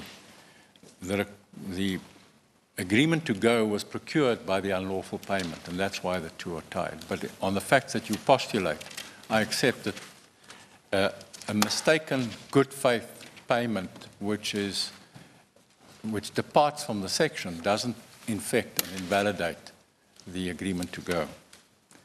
Can I say of the excess? But it seems to me that the facts are slightly different, because the NDPP says, Mr. Nkosana says to the President or the President's team, I've done nothing wrong, I'm not prepared to go.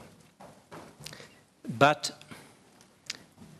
if you pay me properly, in other words, the full terms of my contract, I will leave. So what he is doing, in fact, is negotiating only about the price. And he says, if you don't meet I'm going, I'll absolutely go, but you must give me the price. So in a sense, it's not the unlawful inducement which precipitates the conversation. It is the unlawful solicitation of an amount. Justice Kachalia, with respect, that's simply not the tenor of that exchange. The tenor is not Mr. Nkosana who says to the President, I'm going, let's talk about my price. The tenor is the president says, I want you to go. And he says, I won't go unless you pay me for the full amount of my contract. In fact, that's what the Mabanda letter says, and the subsequent exchanges also say, I won't go unless you pay me for the full amount of my contract. So it is a president seeking to persuade Mr. Nkosana to leave, and ultimately succeeds only by acceding to his insistence that he wouldn't go unless he's paid the full amount of his in that case, Mr. Tengrove, may the president entice the NDPP to resign by offering him compensation than that provided for in Section 18? No, with respect, 12(8)(c)? With respect, Justice Kampepe, he may not do so, and that's the essence of the unlawfulness of his conduct in this case. He offered him an unlawful amount in order to persuade him to go. That's the heart of the unconstitutional abuse of power in this case. Mr. Tremgrove, sorry to interrupt. It seems to me, you can correct me, it seems to me that what you're saying is that there was an ulterior motive on the part of the president. Absolutely. The High Court found, as I read the judgment, that it couldn't go so far and that it could only say that the president was reckless. The finding then, as I understand it, it was in good faith, but reckless. But there was no ulterior motive. Isn't that a problem then? No, with respect, not. The High Court did say that a finding of bad faith beckons, but it settled for the lesser finding. But let me say this.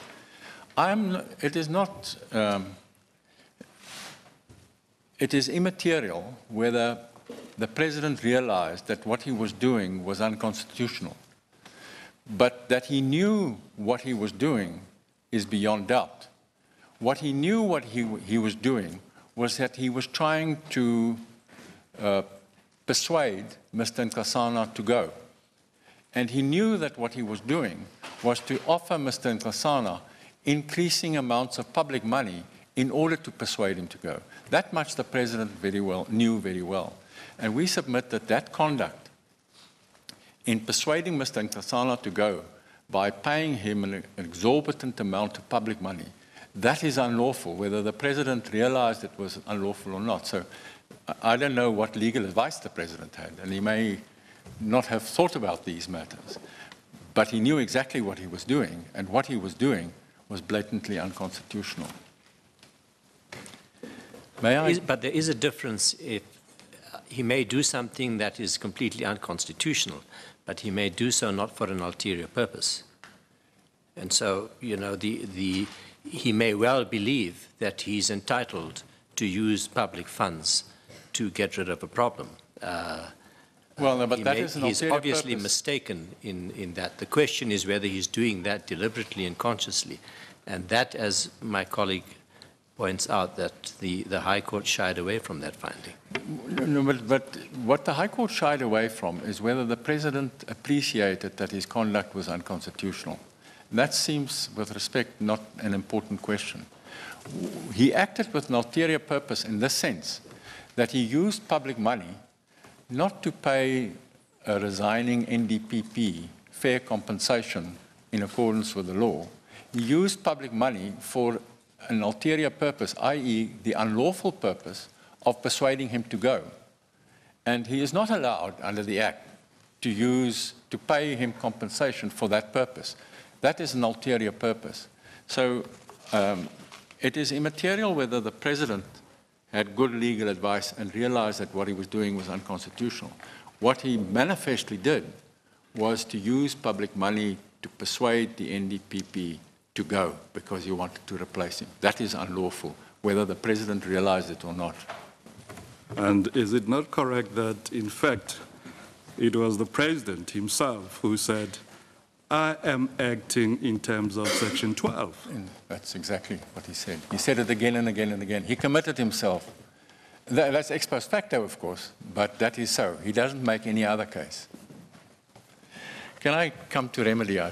The question... Mr. Trengrove, your time is almost up. Yes.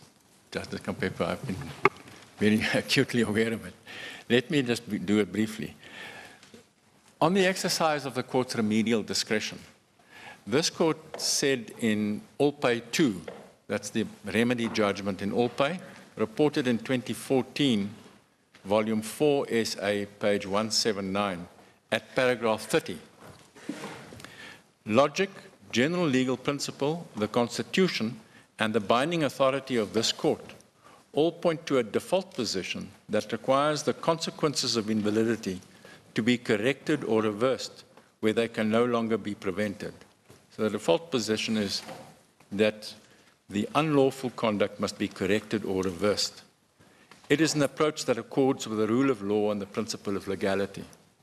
And then paragraph 32, this corrective principle operates at different levels. First, it must be applied to correct the wrongs that led to the declaration of invalidity.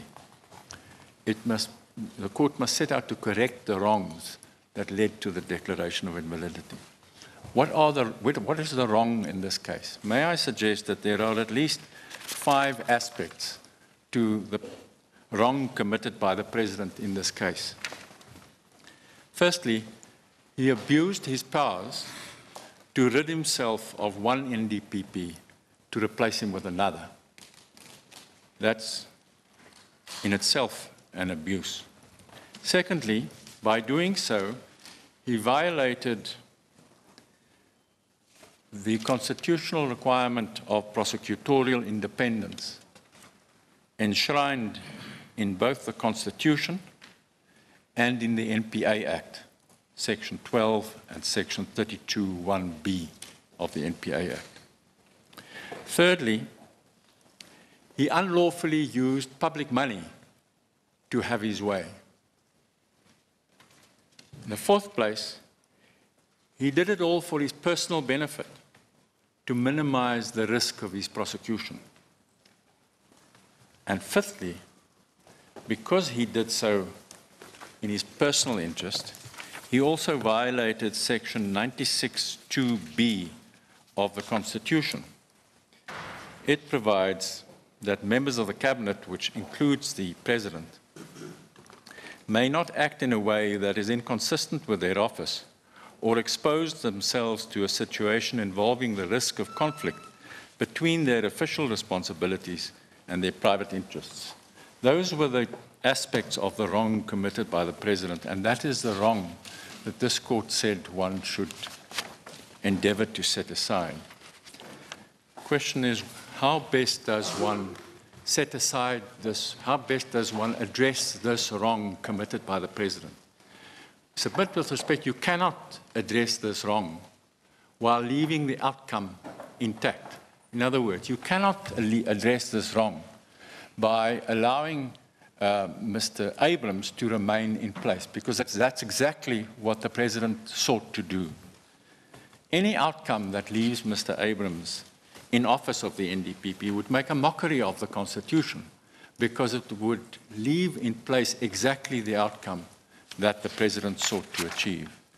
But Mr. Trengove, is that correct? He may well have sought, because Mr. Nkasana had become troublesome, he may well have sought to want to remove Mr. Nkasana for a whole range of facts. There's no suggestion that he did it specifically in relation to the problem of his impending prosecution at all. Well, with the greatest of respect, there is no, that he is accused of acting to protect himself, and he never gives a credible explanation for any other explanation for his conduct. So that we submit with respect that the inference is irresistible that he rid himself of Mr. Nkasana because he was exposed to prosecution himself, and he didn't want Mr. Nkasana to be in charge of that decision. But isn't the inevitability of that argument that he, whoever he appointed, would have been hit by this argument? Yes, yes. I'm not suggesting that Mr. Abrams should be removed from office for reasons peculiar to him. I know that the High Court said a lot of things about him and his misconduct. That's not the argument I made. The argument I submit with respect is that the President's wrong cannot be addressed while leaving in place the outcome that he sought to achieve. And the question then is, what about Mr. Abrams? Isn't it unfair to him? Before you reach Mr. Abrams, you also made reference to Section 90. In other words, he was, at that point when he appointed Mr. Abrams, he was conflicted. But that is absolutely true at the time he appointed Mr. Nkasana. Yes. There was a pending prosecution. Yes. All right, and that appointment was made after Mr. Pikoli was gotten rid of. So we're in exactly the same position. He was conflicted throughout, 10 years perhaps. That is so, but it doesn't make it any better to keep Mr. Abrams in place. No, but the point is directly related to the reinstatement problem. We're not talking about remedial action. I accept that is so, but it doesn't cut the other way. It is not a reason to keep Mr. Abrams in place merely because the appointment of others may have been infected by the same vice. Mr. Abrams pleads personal interests. Well, I submit that it is, I'm not accusing Mr. Abrams of complicity in the president's scheme. We simply don't know whether he was complicit on the one hand or a mere pawn in it on the other, but it was the one or the other.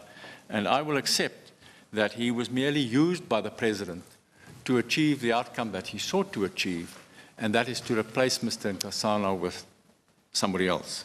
Mr. Trengrove, would I be understanding your argument correctly if I say what you seem to be contending is that permitting Mr. Abrahams to stay would allow the president to achieve through unlawful means that which he had wished to obtain all along, and that is to get rid of Mr. Nkasana? Absolutely, absolutely, Justice Kompepe. That, so that if the focus is, as the court said it has to be, to correct the president's wrong, forget Mr. Nkasana for the moment, to correct the president's wrong, you can't correct his wrong without undoing what he sought to achieve, and that is to replace Mr. Nkasana with Mr. Abrams. Mr. Abrams argues that this outcome is unfair to him. But whether he was complicit in the president's scheme or merely a pawn of it, he was the beneficiary of the president's abuse of power.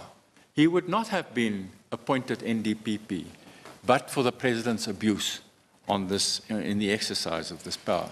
It was a gratuitous windfall for Mr. Abrams that he received, even assuming his good faith. It was a gratuitous windfall that he received as a result of the president's abuse of power. And there is no legal or moral claim justifying his insistence that he should be allowed to stay when his very appointment was the product of the president's abuse of power. On the contrary, we would submit with respect that when an NDPP, when a court finds that the appointment of an NDPP was made by the president by the abuse of his own powers, then an NDPP would not want to maintain and retain that appointment, which was brought about only by an unlawful abuse of power. So we submit that the suggestion that it is unfair to Mr. Abrams to deprive him of this windfall he received only by virtue of the president's abuse is with respect not well-founded. So we submit with respect that there cannot be any other outcome than that Mr. Abrams must go, because no other outcome would address the wrong committed by the president. The last issue is the reinstatement of Mr. Nkasana. We submit at page 38. Just before you go to the last issue, on Mr. Abrams' issue, the NPA papers indicate that Mr. Abraham took this position after there was an acting appointment by a certain Dr. Silas Dramaite. Does that not make any difference at all? No, it is, according to those papers, not directly inherited from Mr. Nkasana's departure. Justice Goodlaw, they make it in their heads of argument again, and we submit with respect it's a red herring. All it means, if you accept that the termination of Mr. Nkosana's appointment was unlawful and invalid, then there was no vacancy. Then it means that Mr. Ramaite's acting appointment for 18 days was also unlawful. But that is moot, it's history, and it's not before this court. It need not detain us. Yeah, that appointment would presumably still stand under the Curlin principle, would be deemed to have been a valid appointment. But what is before the court is the subsequent appointment of Mr. Abrams. Once the court finds that the appointment of the termination of the appointment of Mr. Nkosana was unlawful and invalid, then Mr. Abrams' appointment was equally unlawful and invalid, unless the court keeps him in place under its remedial discretion. So you're quite correct, they make that submission, but that is a red herring. I do not propose to say anything further about the reinstatement of Mr. Nkosana. We make our submissions at page 38, but I know that Mr. Nkosana is separately represented and their submissions will be devoted entirely to this issue. So because I've overrun my time, Justice Kampepe, I wouldn't say anything more about it. Those are my submissions. Thank you, Mr. Trenkov.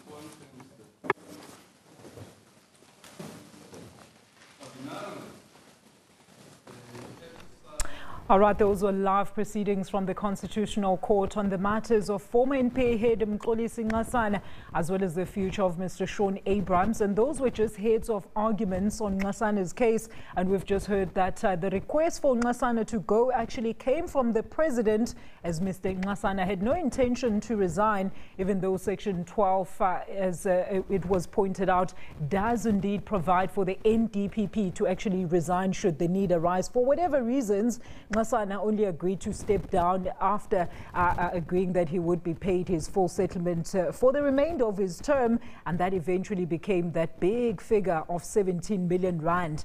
The council there agreed and submitted with the court order declaring the payout as being illegal, and that, of course, the dismissal following that was also unlawful. The council also submitted that the president first bullied him to resign, and when he didn't, the president then solicited the payout on Mr. Abrahams. His appointment was then unlawful because there was no lawful vacancy to which he could then be appointed, adding that the then president had acted with an unlawful purpose to pay out Nxasana using public money so he can replace him with Abrahams, making sure that he had due influence on any future prosecutions and thus acting unconstitutionally. A very technical legal representation there. We're going to be back just now with the news headlines. A very good morning to you, Kendall. A very good morning to you too, and quite a lot to cover in terms of everything that's been going on. What we are particularly looking forward to is how well Banyana are going to do when they face off against Slovakia out in Cyprus in the Cyprus Cup kickoff at 1 o'clock. All right, well, let's take a quick look now at the news headlines and then we'll go back to court.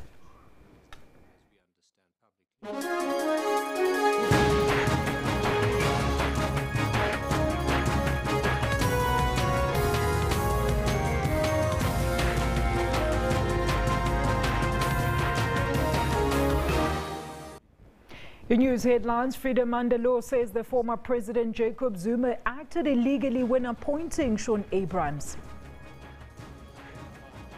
The latest arrest comes after the suspect was taken in for questioning and later went to point out at the Mangoba 7 Angels Ministry Church where a firearm was recovered in the toilet. He has been charged with unlawful possession of a firearm. He's expected to appear in court tomorrow. And former SAA board chairperson Dudumieni pulls a no-show at Parliament into the inquiry looking into the SOE. We're fortunate to have seen a game of this and very organized, very organized in defense and lots of energy. So we need to have lots of energy and also be organized ourselves. Banyana and new permanent coach Desiree Ellis are set for trial by fire as they face Slovakia in the Cyprus Cup today. All right, a very good morning once again, and thank you so much for joining us here on Newsroom. Kendall, what's coming up in sport? We've got lots to cover. A lot about football, also a little bit about how Athletics South Africa finally got their act together and are getting sponsorship, which means that they really are garnering the confidence of a whole lot of our blue chip companies as well as their athletes themselves. All right, well, let's go live now to the Eskom inquiry out in Parliament. At Eskom, the promotion of ethical values and professionalism in execution of the duty of the company was practiced by both the executive and the board. Thank you. Through you, Chair. If you look at the Eskom's governance processes, I still believe that Eskom governance processes, including the ethics policy, I still believe strongly that they are one of the best. Where the problem is, the problem becomes when people start to not comply and breach the processes and breach the policies. In the past few years that I've worked in Eskom, I think we did very well as Eskom. But somewhere between the line, the past 5 years, I think the wheel started to come loose. So I will put it to you to say right now, there's still a lot of work that needs to be done in terms of the governance and ethics. What pains me is that some of the very good employees that are there, they end up compromised because they get put in the positions and then they are expected to behave as instructed by the seniors. And it then starts to create confusion. But right now, direct answer is that it needs a cleanup. So it means the practices that exist in Eskom, they need to be cleansed totally, like the Department of Education in the Eastern Cape.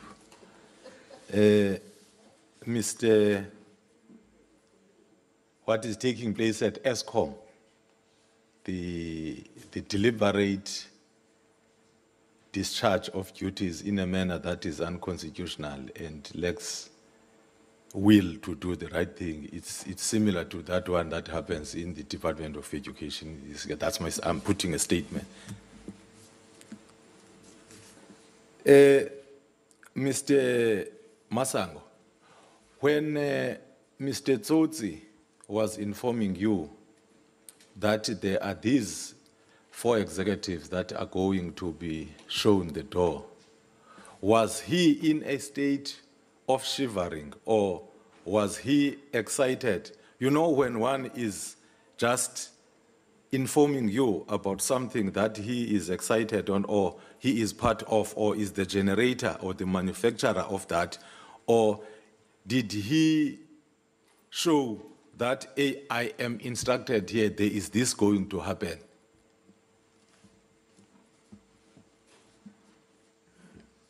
I think when we entered the boardroom, it was very, very tense. And I must say that I found it very difficult for him to express what needs to happen.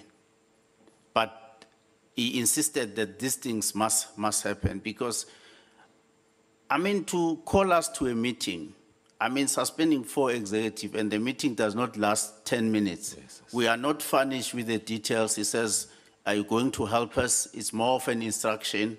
And then out of there, we then go to the media. And in my view, I could see that because they've already planned the sequence of events. We go to a meeting, out of the meeting we go to the media.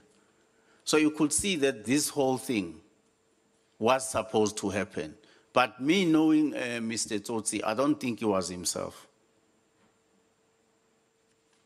All right, we'll definitely take you back to that at this moment. We do understand that Dudu Myeni, the former chairperson of the utility, was a no-show today. She was expected to answer questions in relation to what Mr. Zola Tsotsi actually said by saying that she was the one that introduced him to President Jacob Zuma. And of course, after that, they started discussing the imminent firing of some Eskom executives. Well, Premier of KwaZulu-Natal, William Mchunu, will deliver the State of the Province address in Pietermaritzburg today. Yesterday, Zulu King Goodwill Zwelithini officially opened the KwaZulu-Natal legislature at Pietermaritzburg Royal Showgrounds. For more on that, let's go to our reporter, Simpiwe Makanya.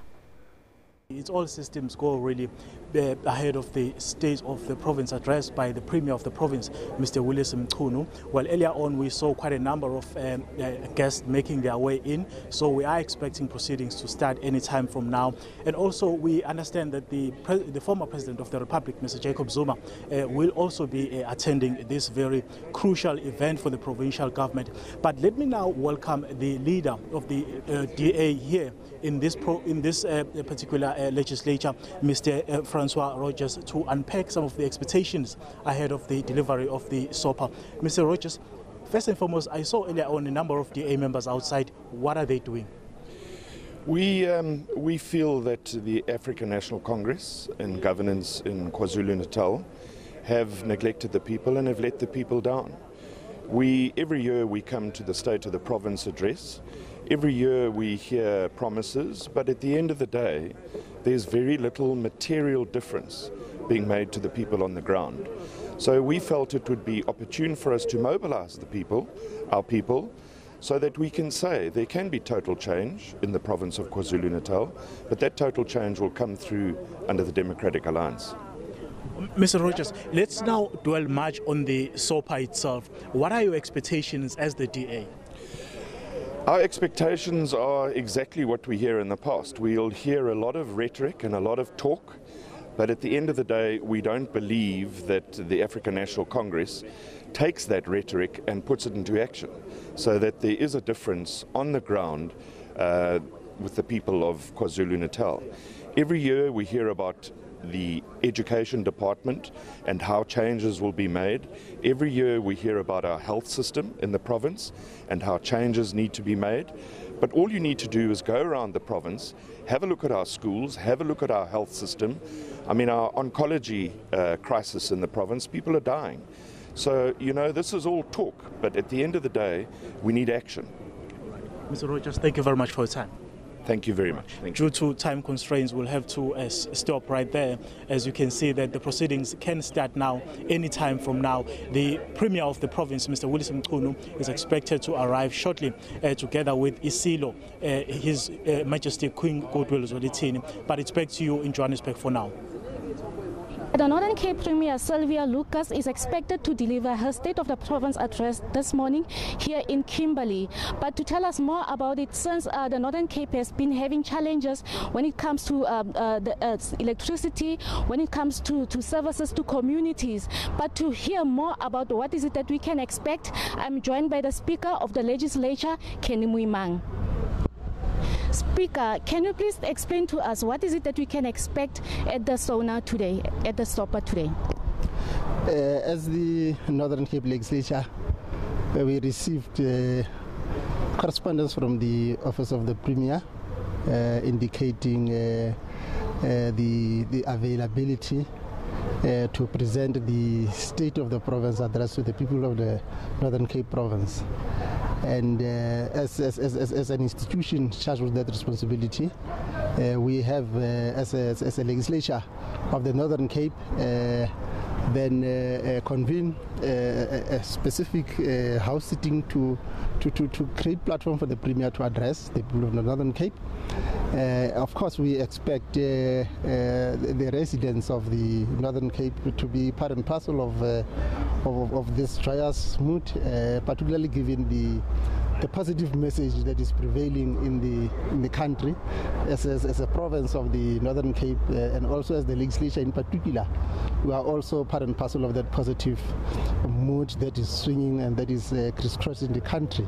So therefore, the expectation is that various key stakeholders will be there from the religious community, from the local government institutions, from the executive, and the guests and key important political players in the country, I mean in the province, will be part and parcel of this celebratory mood. The expectation is that because this year is the year of Nelson Mandela, is the year of Albertina Sisulu, we expect the attributes that we have learned from those two gallant stalwarts to also find resonance in the Premier's State of the Province address. Key amongst that also is the need to ensure that we reinforce both the integrity and dignity of our institutions. We expect the Premier to make reference to how are we going to ensure that our state as a province is geared towards ensuring that the key priority areas that the ANC-led government has prioritized features in that statement. Amongst them is the issue of rural development and land reform, particularly given the fact that yesterday the parliament of the country has passed a particular resolution around land redistribution and land reform. Secondly, we expect the Premier to speak to how do we ensure that we improve our matric results. We expect the Premier to talk to what are the competitive advantages that as a province we have, particularly also harnessing what are the advantages that we can gain from the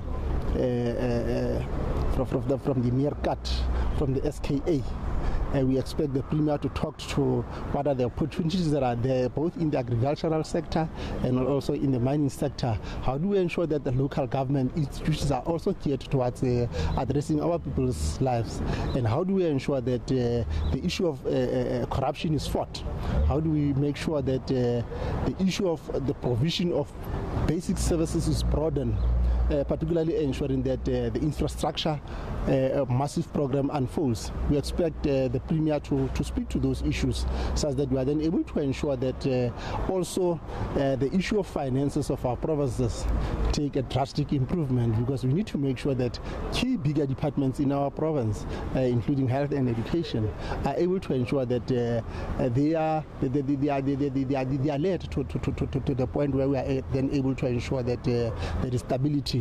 But we also appreciate the fact that it takes place at a time when there's been some issue of reconfiguration and reshuffling in the cabinet that was geared towards strengthening the provincial government and also strengthening the legislature, because we have the new chief whip, we have the new whip at the legislature. Thank you. Now, we also understand that the EFF won't be attending today, citing that it's sort of an old song that keeps on playing over and over again, saying that basically the speeches in the past, what was said in the speeches in the past, are not being implemented. Do you have any idea about that? I don't have an idea. The expectation is that all the political parties that are represented in the legislature, because remember they were voted by the people of the Northern Cape, so the expectation is that they must continue to play that critical role, particularly given the fact that we are in this mood of Romana, as said by the President. All of us want to be there when we fight the issue of corruption. All of us want to be there when we fight the issue of stealing of people's resources. All of us must be able to ensure that the issue of national health insurance program is implemented. So therefore, them staying away, it denies them of an opportunity to be able to be part and parcel of the rolling mass action on the part of our people to ensure that we turn the situation around. Thank you. Thank you. That was the Speaker of the Northern Cape Legislature, Kenny Muimang, basically outlining to us what is it that can be expected to take place at the SOPA this morning. With that, I'm back to the studio. All right, that's all coming to us from KwaZulu-Natal at the State of the Province address. Let's now take you back to the Constitutional Court, where we are hearing the matter into Mr. Ngasana and Mr. Abrams. Well, my submission is that Stradom, and I want to preface it by saying that our facts are very, very different to Stradom, and that even if hypothetically it would be possible unilaterally for the NDPP to resign, that's not what happened in this case. But addressing simply the legal question, is it possible for a resignation to take place outside the terms of Section 12? My submission is no, it's not. And I would adopt the reasoning of the High Court in paragraphs 102 to 104 of the judgment, where Stradom is distinguished. And Stradom is distinguished by, and sorry, the reference is volume 15. I've lost my page reference, unfortunately. I'll come to the, I'll find the page reference, but it's paragraphs 102 to 104. And there the High Court, in distinguishing Stradom, said the following: in our view, the essential points of distinction between that case and this are the differences in the two legislative backgrounds and the current legislative milieu. We refer here first to the entitlement of magistrates to have resigned under the previous legislative regime and the general approach to interpretation that requires explicit language before taking away rights previously conferred. So to interpret the Magistrates Act not to allow magistrates to resign would have been to interpret it tacitly to remove rights that were previously there.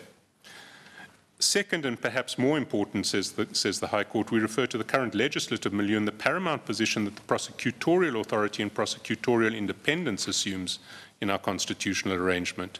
It would be surprising if, given this context, a unilateral resignation with no need for approval were permissible despite the clearly higher bar of a request to vacate, coupled with expressed reasons that are reasonably deemed by the President to be sufficient. Mr. Chasselson, may I ask you? Sorry. I have difficulty in understanding the logic. Why would the NDPP not be allowed to resign? One day he says, this is too much for me, for whatever reason, I'm leaving. I'm not asking for any pension or benefit under Section 12, I'm leaving. And he goes. You say that's legally not possible. I want to know why not. How does that affect the independence of the institution? Well, there are really two answers, Justice Frenneman. The first is that the whole scheme is structured to provide for a system of transparency that everybody knows that this is going to be a genuinely voluntary resignation and it's not the executive getting rid of an unruly NDPP. So that's the logic that underlies it all. And the system of a request with reasons that must be motivated and accepted serves that purpose. But your question to me postulates that it would be unfair on the NDPP not to allow him to do that. But the answer to that concern, if I'm correctly anticipating that concern, is that the President's failure to accept an NDPP's request to vacate office would be justiciable. The President can't capriciously say, no, you can't go. So it would only be in extremely rare cases that an NDPP with legitimate reasons for wanting to leave office would have to stay in office and would probably only have to stay in office for a very short while. In any other circumstance, the President would have no good reason to refuse the request. But that's not answering, with respect, Mr. Chaskelson, the point of principle that my colleague Froneman puts to you. Why, if a person walks into a job and after 3 months says, I actually didn't realize what I'm getting myself into. I'm resigning unilaterally, I'm out of here. And I'm out of here whether the President likes it or not. I'm not making any request, I'm resigning. Unilateral resignation. Why can't that happen? If I may take on to what my brother says, how does the unilateral resignation of the NDPP affects the prosecutorial independence of the NPA? Well, to answer both questions, the scheme of 12.8 is to have a prescribed procedure which will provide for a measure of transparency that will give public comfort that this is a genuine unilateral resignation. And that because there has to be a request, there have to be reasons, and there has to be acceptance. And that process can be scrutinized. And that gives the public much more protection in relation to securing the independence, or that the independence of the NPA is publicly seen, than a system of unilateral resignation subject to no scrutiny or process at all. Because the possibility to prevail on someone, to pressurize someone to resign, is much less if you don't have to have a process that provides for reasons to be put forward, reasons to be assessed, and an independent request to have come in the first place. It is a safeguard about the appearance of independence. So it is your submission that he cannot unilaterally resign after 2 months and walk away? He can't walk away. He can make a request. If the president refuses the request, the president will have a relatively high bar of justifying the refusal if the request is a bona fide request. I take you back, Mr. Shaskalson, to Straydom. And you agree with the High Court's bases of distinction, of which there are two. Magistrates. Can I add a third before you put your question to me, Justice Madlanga? Perhaps before the addition, let's deal with the two. Okay. You said magistrates could resign, and the Magistrates Act could not be taken to have taken that away. Does that mean that prosecutors could not resign? No, it means that the distinction is there was no national head of the prosecutorial service before this act. But so that doesn't address the point of principle, though. I don't quite get that. No, with respect, there is a distinction, Justice Madlanga, because this office, which comes with a duty, is an office that was created for the first time by this act in accordance with the requirements of the Constitution. But then at the same time, if you recall why the Magistrate Act itself was introduced, it was exactly to give magistrates the independence required of the judiciary, which previously they did not have. They were directly under the Department of Justice, and their situation was lacking of the required independence. So in that sense, the two acts are quite comparable, including even the section that was applicable in Straydom and Section 12 here. Justice Madlanga, because the magistrates to which this new act applied were magistrates who held office before that act took effect. And those magistrates had been holding office subject to a right of resignation. And the reasoning of the High Court in this regard, and indeed if one goes to the Straydom case, there is, the SCA in the Straydom case makes the point that magistrates to whom this act now applies had previously had a right of resignation. And that's why one wouldn't want to interpret the act to take away a right that they previously had. There was never an NDPP prior to this act. So the first appointee to that position was taking up an office that came with a very specific duty that had never previously existed. And if he or she took that office on whatever terms were applicable to it, if a right of resignation from that office, a right of unilateral resignation from that office wasn't part of the office, well, there would be no retrospective interference with rights. Magistrate before, you would have said that then the situation is exactly the same, and if Straydom had still been decided the same way, you would have then accepted that Straydom is on all fours or not? Well, no. Well, that comes to the third distinction that I would add, which is that magistrates are appointed for an indefinite term. Magistrates are not appointed for a fixed term appointment like the NPA. The NPA is appointed for a 10-year fixed appointment in terms of the Act. So any unilateral resignation that is not accepted is automatically a breach of the contract of appointment of the NPA. That's not true of a magistrate's resignation on notice. Let's deal with the second point of distinction, the one that talks about the paramount importance of the prosecutorial function. what does that make of what I would have thought is the paramount importance of the independence of the magistracy? Why isn't that comparable? Well, Justice Matlanga, it's not identical because we're dealing with a different situation. We're dealing with the head of the prosecution service and not the head of the judiciary. I mean, that would be the analogy. It's obviously magistrates must be independent, but as this court held in Van Rooyen, that the measure of independence that one requires of magistrates is different from the measure of independence that one requires from high court judges. And here we're not talking about all prosecutors. We're talking about one person who is the head of the prosecution service, who has very, very specific requirements of independence that flow from the Constitution. And so my submission is that there is a difference. The analogy would be the Chief Justice and the head of the prosecution service. But I do want to come back.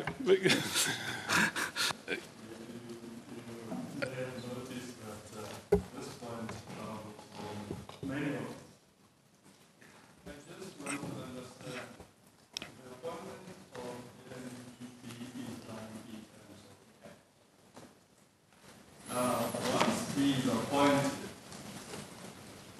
is there any other law, for example, common law, that regulates?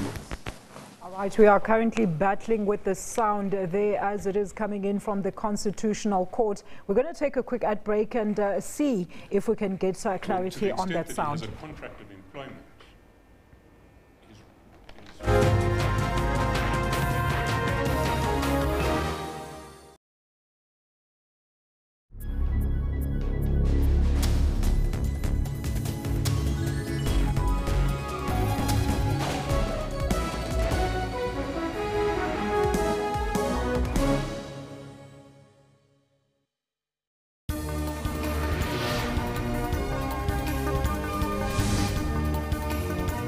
The Western Cape needs national government to fulfill its mandate on ensuring a bulk water supply. We must ensure that the city of Cape Town never confronts this particular situation again. The Eskom is serious about stamping out corruption, which is why the market is now beginning to accommodate us. Looking at neighboring countries, expecting Botswana just to see partly cloudy skies with a half 34 in Gaborone. News today at 3 p.m. from Monday to Friday on SABC News.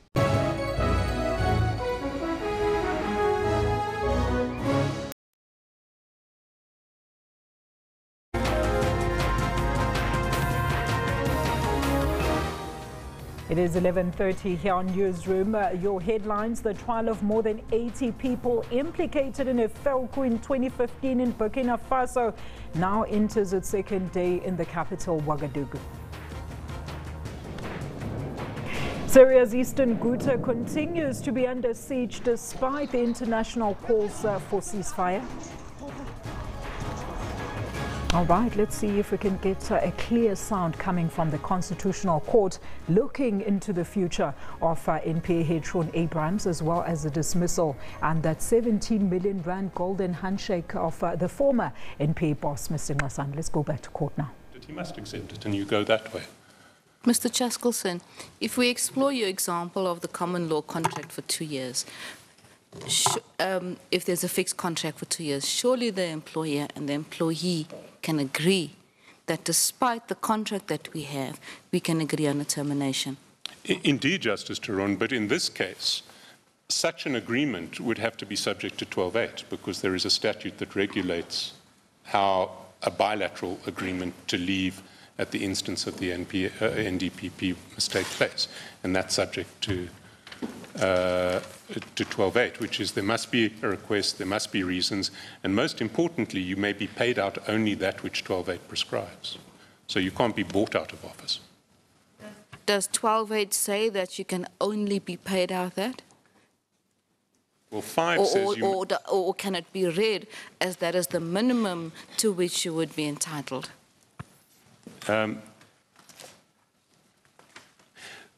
My submission on 12.8 is read in its context, it should be interpreted to provide that this is what you get, no more, no less. If it is just the minimum, then one runs the risk of a payment designed to induce the NDPP to get out of office being accommodated by the section, and that's the very purpose that subsection 5 is designed to prevent. So as soon as one treats 8 as providing a floor as opposed to the required amount, one starts to run into problems with the purpose of protecting independence. But I just want to come back to the submission of fact that I made prior to these legal submissions, because we are not dealing in this case with a unilateral resignation. And it may be quite useful to look at by way of contrast, what happened in Stradom's case. Stradom wrote a letter to the Chief Magistrate and said, "Dear sir, I give you notice of my resignation with effect from such and such a date." It was a unilateral resignation. This is not a unilateral resignation at all. On the contrary, this is a situation where the party who Mr. Abrams says resigned actually went on record saying, "It has never been my intention to resign. I believe I'm fit and proper. I don't want to resign." And what then happened was an inducement in excess of that which Section 12.8 allows was paid to procure the removal of office of Mr. Ngasana. And so that's why my submission is this should be characterized as a constructive removal from office and therefore inconsistent with subsection 5. There's no suggestion in the papers, even in the affidavit from Mr. Ngasana that was not allowed, that but for the payment, I would not have resigned. But for the unlawful inducement, I would not have resigned. Or I was constructively dismissed and had no option but to take the payment. That's singularly missing.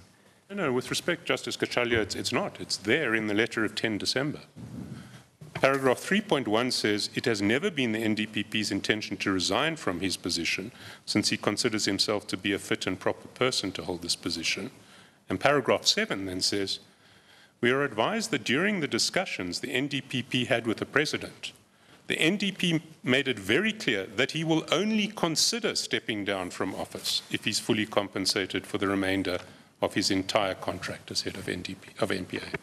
Exactly. So what he then did was he fully considered his position and he left open-eyed. That's the point. I mean, that he's not in a situation of it's not analogous to a constructive dismissal. Well, I'm not suggesting it's a constructive dismissal. I'm submitting it's a constructive removal inconsistent with Section 12.5. Because 12.5 says you want to get rid of the NPA, you can do that consensually, but subject only to the payments of the amounts in 12.8. That's the only way you do it. And it clearly treats consensual bilateral removal under 12.8 as a species of removal, because it says you can't remove otherwise than in accordance with 6 to 8. So that 12.8 process is removal. And it says the only way you can remove is in terms of 8.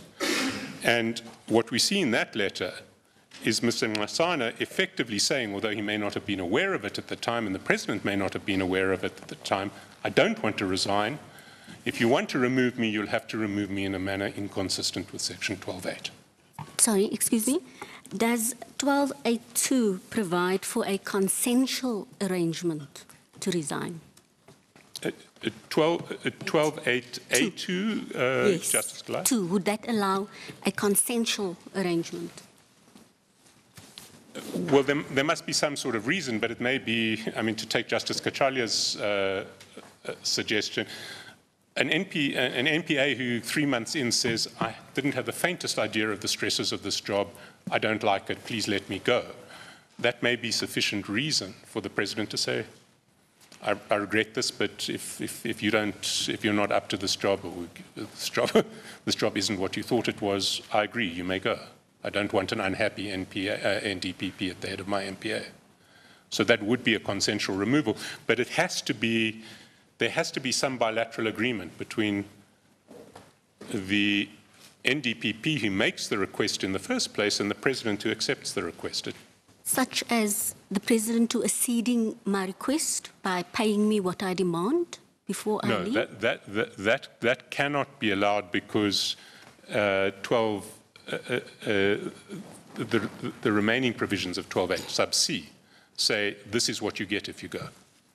So that it would be to make a request, I want to go because I want to get 17 million rands tomorrow, would not be a request, a reason that could be accepted under 12.8.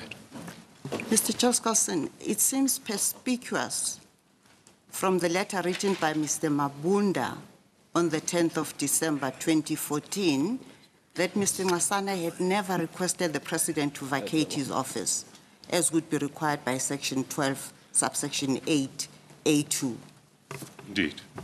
Indeed. I mean, he makes it absolutely clear that he didn't ask for the request came the other way around, and that he didn't want, it's not just that he didn't make the request, it's that he didn't want to resign. And that would make this to be a situation not of a unilateral resignation. That would be my submission. It would be a removal procured by a payment other than that allowed by Section 12.8. And that would distinguish this case from Straydom? Completely, Justice Gampepe, because Straydom concerned a very clear unilateral request, not request, a unilateral resignation, a unilateral act by the magistrate. I'm resigning. I'm giving you my notice. I will leave office on the 31st of March or whichever date was given. And unless there are further questions, those would be my submissions in relation to the resignation removal point. Thank you, Mr. Chaskasen. Thank you, Justice.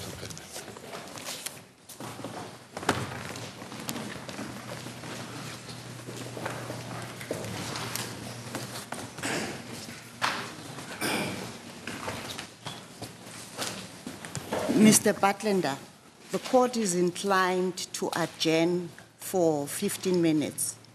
Thank you, Justice. The court is adjourned.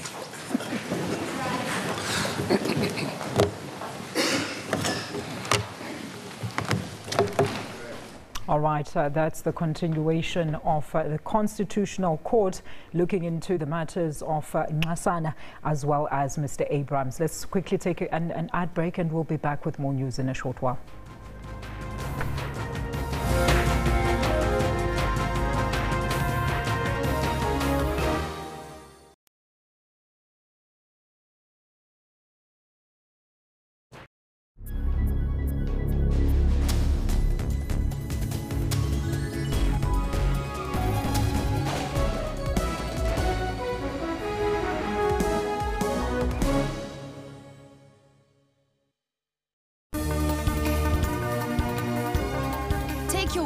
Well-informed with primetime news. Thanks for tuning in. You're watching SABC News Prime.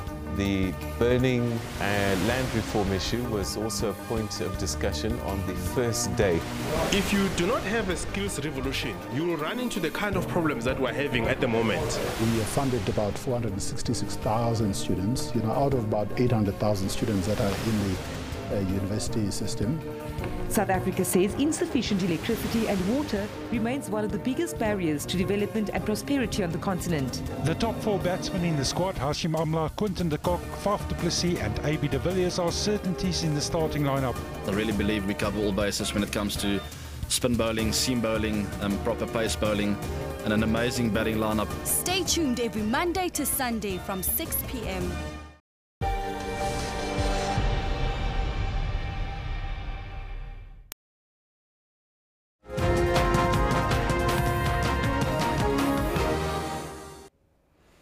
Welcome back. My name is Kendall Makhamate, and we start off with Cape Town City and telling you how they suffered a fourth successive loss in the ABSA Premiership after going down 2-0. This at the hands of Baroka FC at the Peter Mokaba Stadium last night. Now, City made their intentions clear as early as possible and it really came as no surprise when they hit the woodwork in the second minute. Champions is a dangerous looking through ball here. Nearly allows Cape Town City in for the opening goal. Now, the visitors continued to press hard, but they were soon stunned when Baroka took the lead against the run of play. Oh, what a thunderbolt! Now, the Cape side wasted a number of clear-cut chances again in the second half as they continued their recent slump in form. And Baroka put the result beyond doubt with a goal in this goal in the final minute of the match. Oh, streaking run here. Maybe there's a chance of adding a second. Dansani runs over and leaves it for Khaswane. What a finish! Wraps it up in the 90th minute. Now, Banyana will open their 2018 Cyprus Women's Cup account with a clash against Slovakia today. The two nations meet at Tassos Markou Stadium in Paralimi, Cyprus at 1 p.m. The South Africans arrived in the country on Sunday and have been hard at work preparing for this tournament. The South African camp remains upbeat in their 6th appearance at the Cyprus tournament. Well, obviously we've got to have a lot of experience, but there's a lot of young players that have raised their hands and throwing around some, combinations and everything else. We saw from the Sweden game the combinations that we had and the newer players coming in, and it always makes the coach's job very difficult when players raise their hands, and we have like about 80% or so, and we'll sit down again and get the right mix. And with regards to Slovakia, we're fortunate to have seen a game of theirs, and very organized, very organized in defense, and lots of energy. So we need to have lots of energy and also be organized ourselves. It's a tournament that we have played before, and obviously with some of the players that are fairly new into the team, it is their first trip into Cyprus. So I think they're also going to have a feel of what it feels like playing international tournament 2 days after a game, 2 days after one another. But Slovakia we really don't know much about. We've never played them before, as well as Hungary that we will play in our second match. But I think for us as a team, we just need to go out there and try and give our best, give what we have learned throughout the week in camp, and try and get a good result from it moving forward. The tournament will also see Desiree Ellis take on a first assignment as the full-time coach of the South African women's team. There are 21 players in the national team camp, and Ellis is eager to give them all the run in the tournament, but says this will be dependent on how things pan out during the matches. South Africa will be making their 6th appearance at the tournament. The next fixture is against Hungary on Friday, with the last group stage clash with Korea DPR on Monday. Ntlantla Mota, SABC News.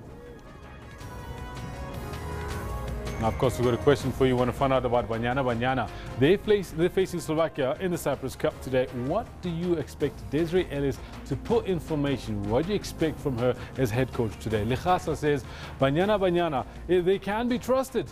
Desire is going to win. Desiree Ellis is going to win. Yes, they've got the desire to make sure they win. Gano says, I expect dominating performance and dominating positions, and the best of luck to them. Yes, absolutely. A lot of faith in these ladies by our football fans. Desmond Chauke says, I wish Banyana good luck, and good luck to Desiree Ellis. Positivity all round. Desmond Malapani says, good luck to Banyana, wishing them only the best. That's how we should be with all our national teams as they go and fly our flag high. Now, tennis legends Roger Federer of Switzerland and American Serena Williams have been named the World Sportsman and Sportswoman of the Year. Federer was also honored with the Comeback of the Year award at the glittering Laureus Sports Awards in Monte Carlo last night. South Africa's 800-meter Olympic champion Caster Semenya was also nominated in Williams' category. To celebrate the cream of the crop, the night arguably belonged to Federer, who walked away with 2 prestigious awards. The world #1 bagged his 5th Australian Open and 8th Wimbledon titles last year, after missing out on most of the 2016 season due to injury. He's now the most decorated laureate with 6 awards. The Laureus Foundation, you guys do amazing work, really you do. I have a foundation of my own, and I definitely get inspired very much and motivated by what you guys do, and maybe one day I'll be remembered for my philanthropic work rather than my tennis work. So everybody have a wonderful evening. This means the world to me. Thank you so much. And the Laureus Academy has chosen Serena Williams. Williams did not attend the event but was honoured for winning a 7th Australian Open singles title in Melbourne, a record-breaking 23rd Grand Slam win. Sergio said at the end of the day, the only thing I can do is keep working on it, keep giving myself chances, and it's going to happen. Golfer Sergio Garcia received the Breakthrough of the Year award in Dubai. The Spaniard finally won his first major title in April last year, the Masters at Augusta. You know, Masters was a dream come true for me, amazing victory, and to receive another Laureus Award trophy after receiving one in 2000, it's a tremendous honor. I'm very, very happy with it. Other winners include Formula One Constructors champions Mercedes, who picked up the Team of the Year accolade. Wheelchair athlete Marcel Hoog of Switzerland was named Sportsperson of the Year with a disability. And the world record goes to Ed Moses of America. And legendary American athlete Edwin Moses was honoured with the Lifetime Achievement Award. Liesel Zankel, SABC News. And that, ladies and gentlemen, was a wrap. What a great honour to have been on this show all this time. SABC Newsroom. Start off with AM News, now Newsroom. And I'm saying goodbye to you all. It's been a pleasure. I'm so sad to see you go, Kendall, but absolutely amazing work, all the input that you've put in. We are really, really grateful to have had you. Thank you so much. And we wish you all the best. We're going to miss you. What a glowing goodbye. Thank you so much, Alicia. It's been a pleasure working with you. Man. Consummate professional. There you have it, ladies and gentlemen. This is me, Kendall Makamate, saying adios. You won't be here tomorrow, but thank you so much. That's where we leave it with your newsroom this morning. And of course, your news at 12 are coming up after the break.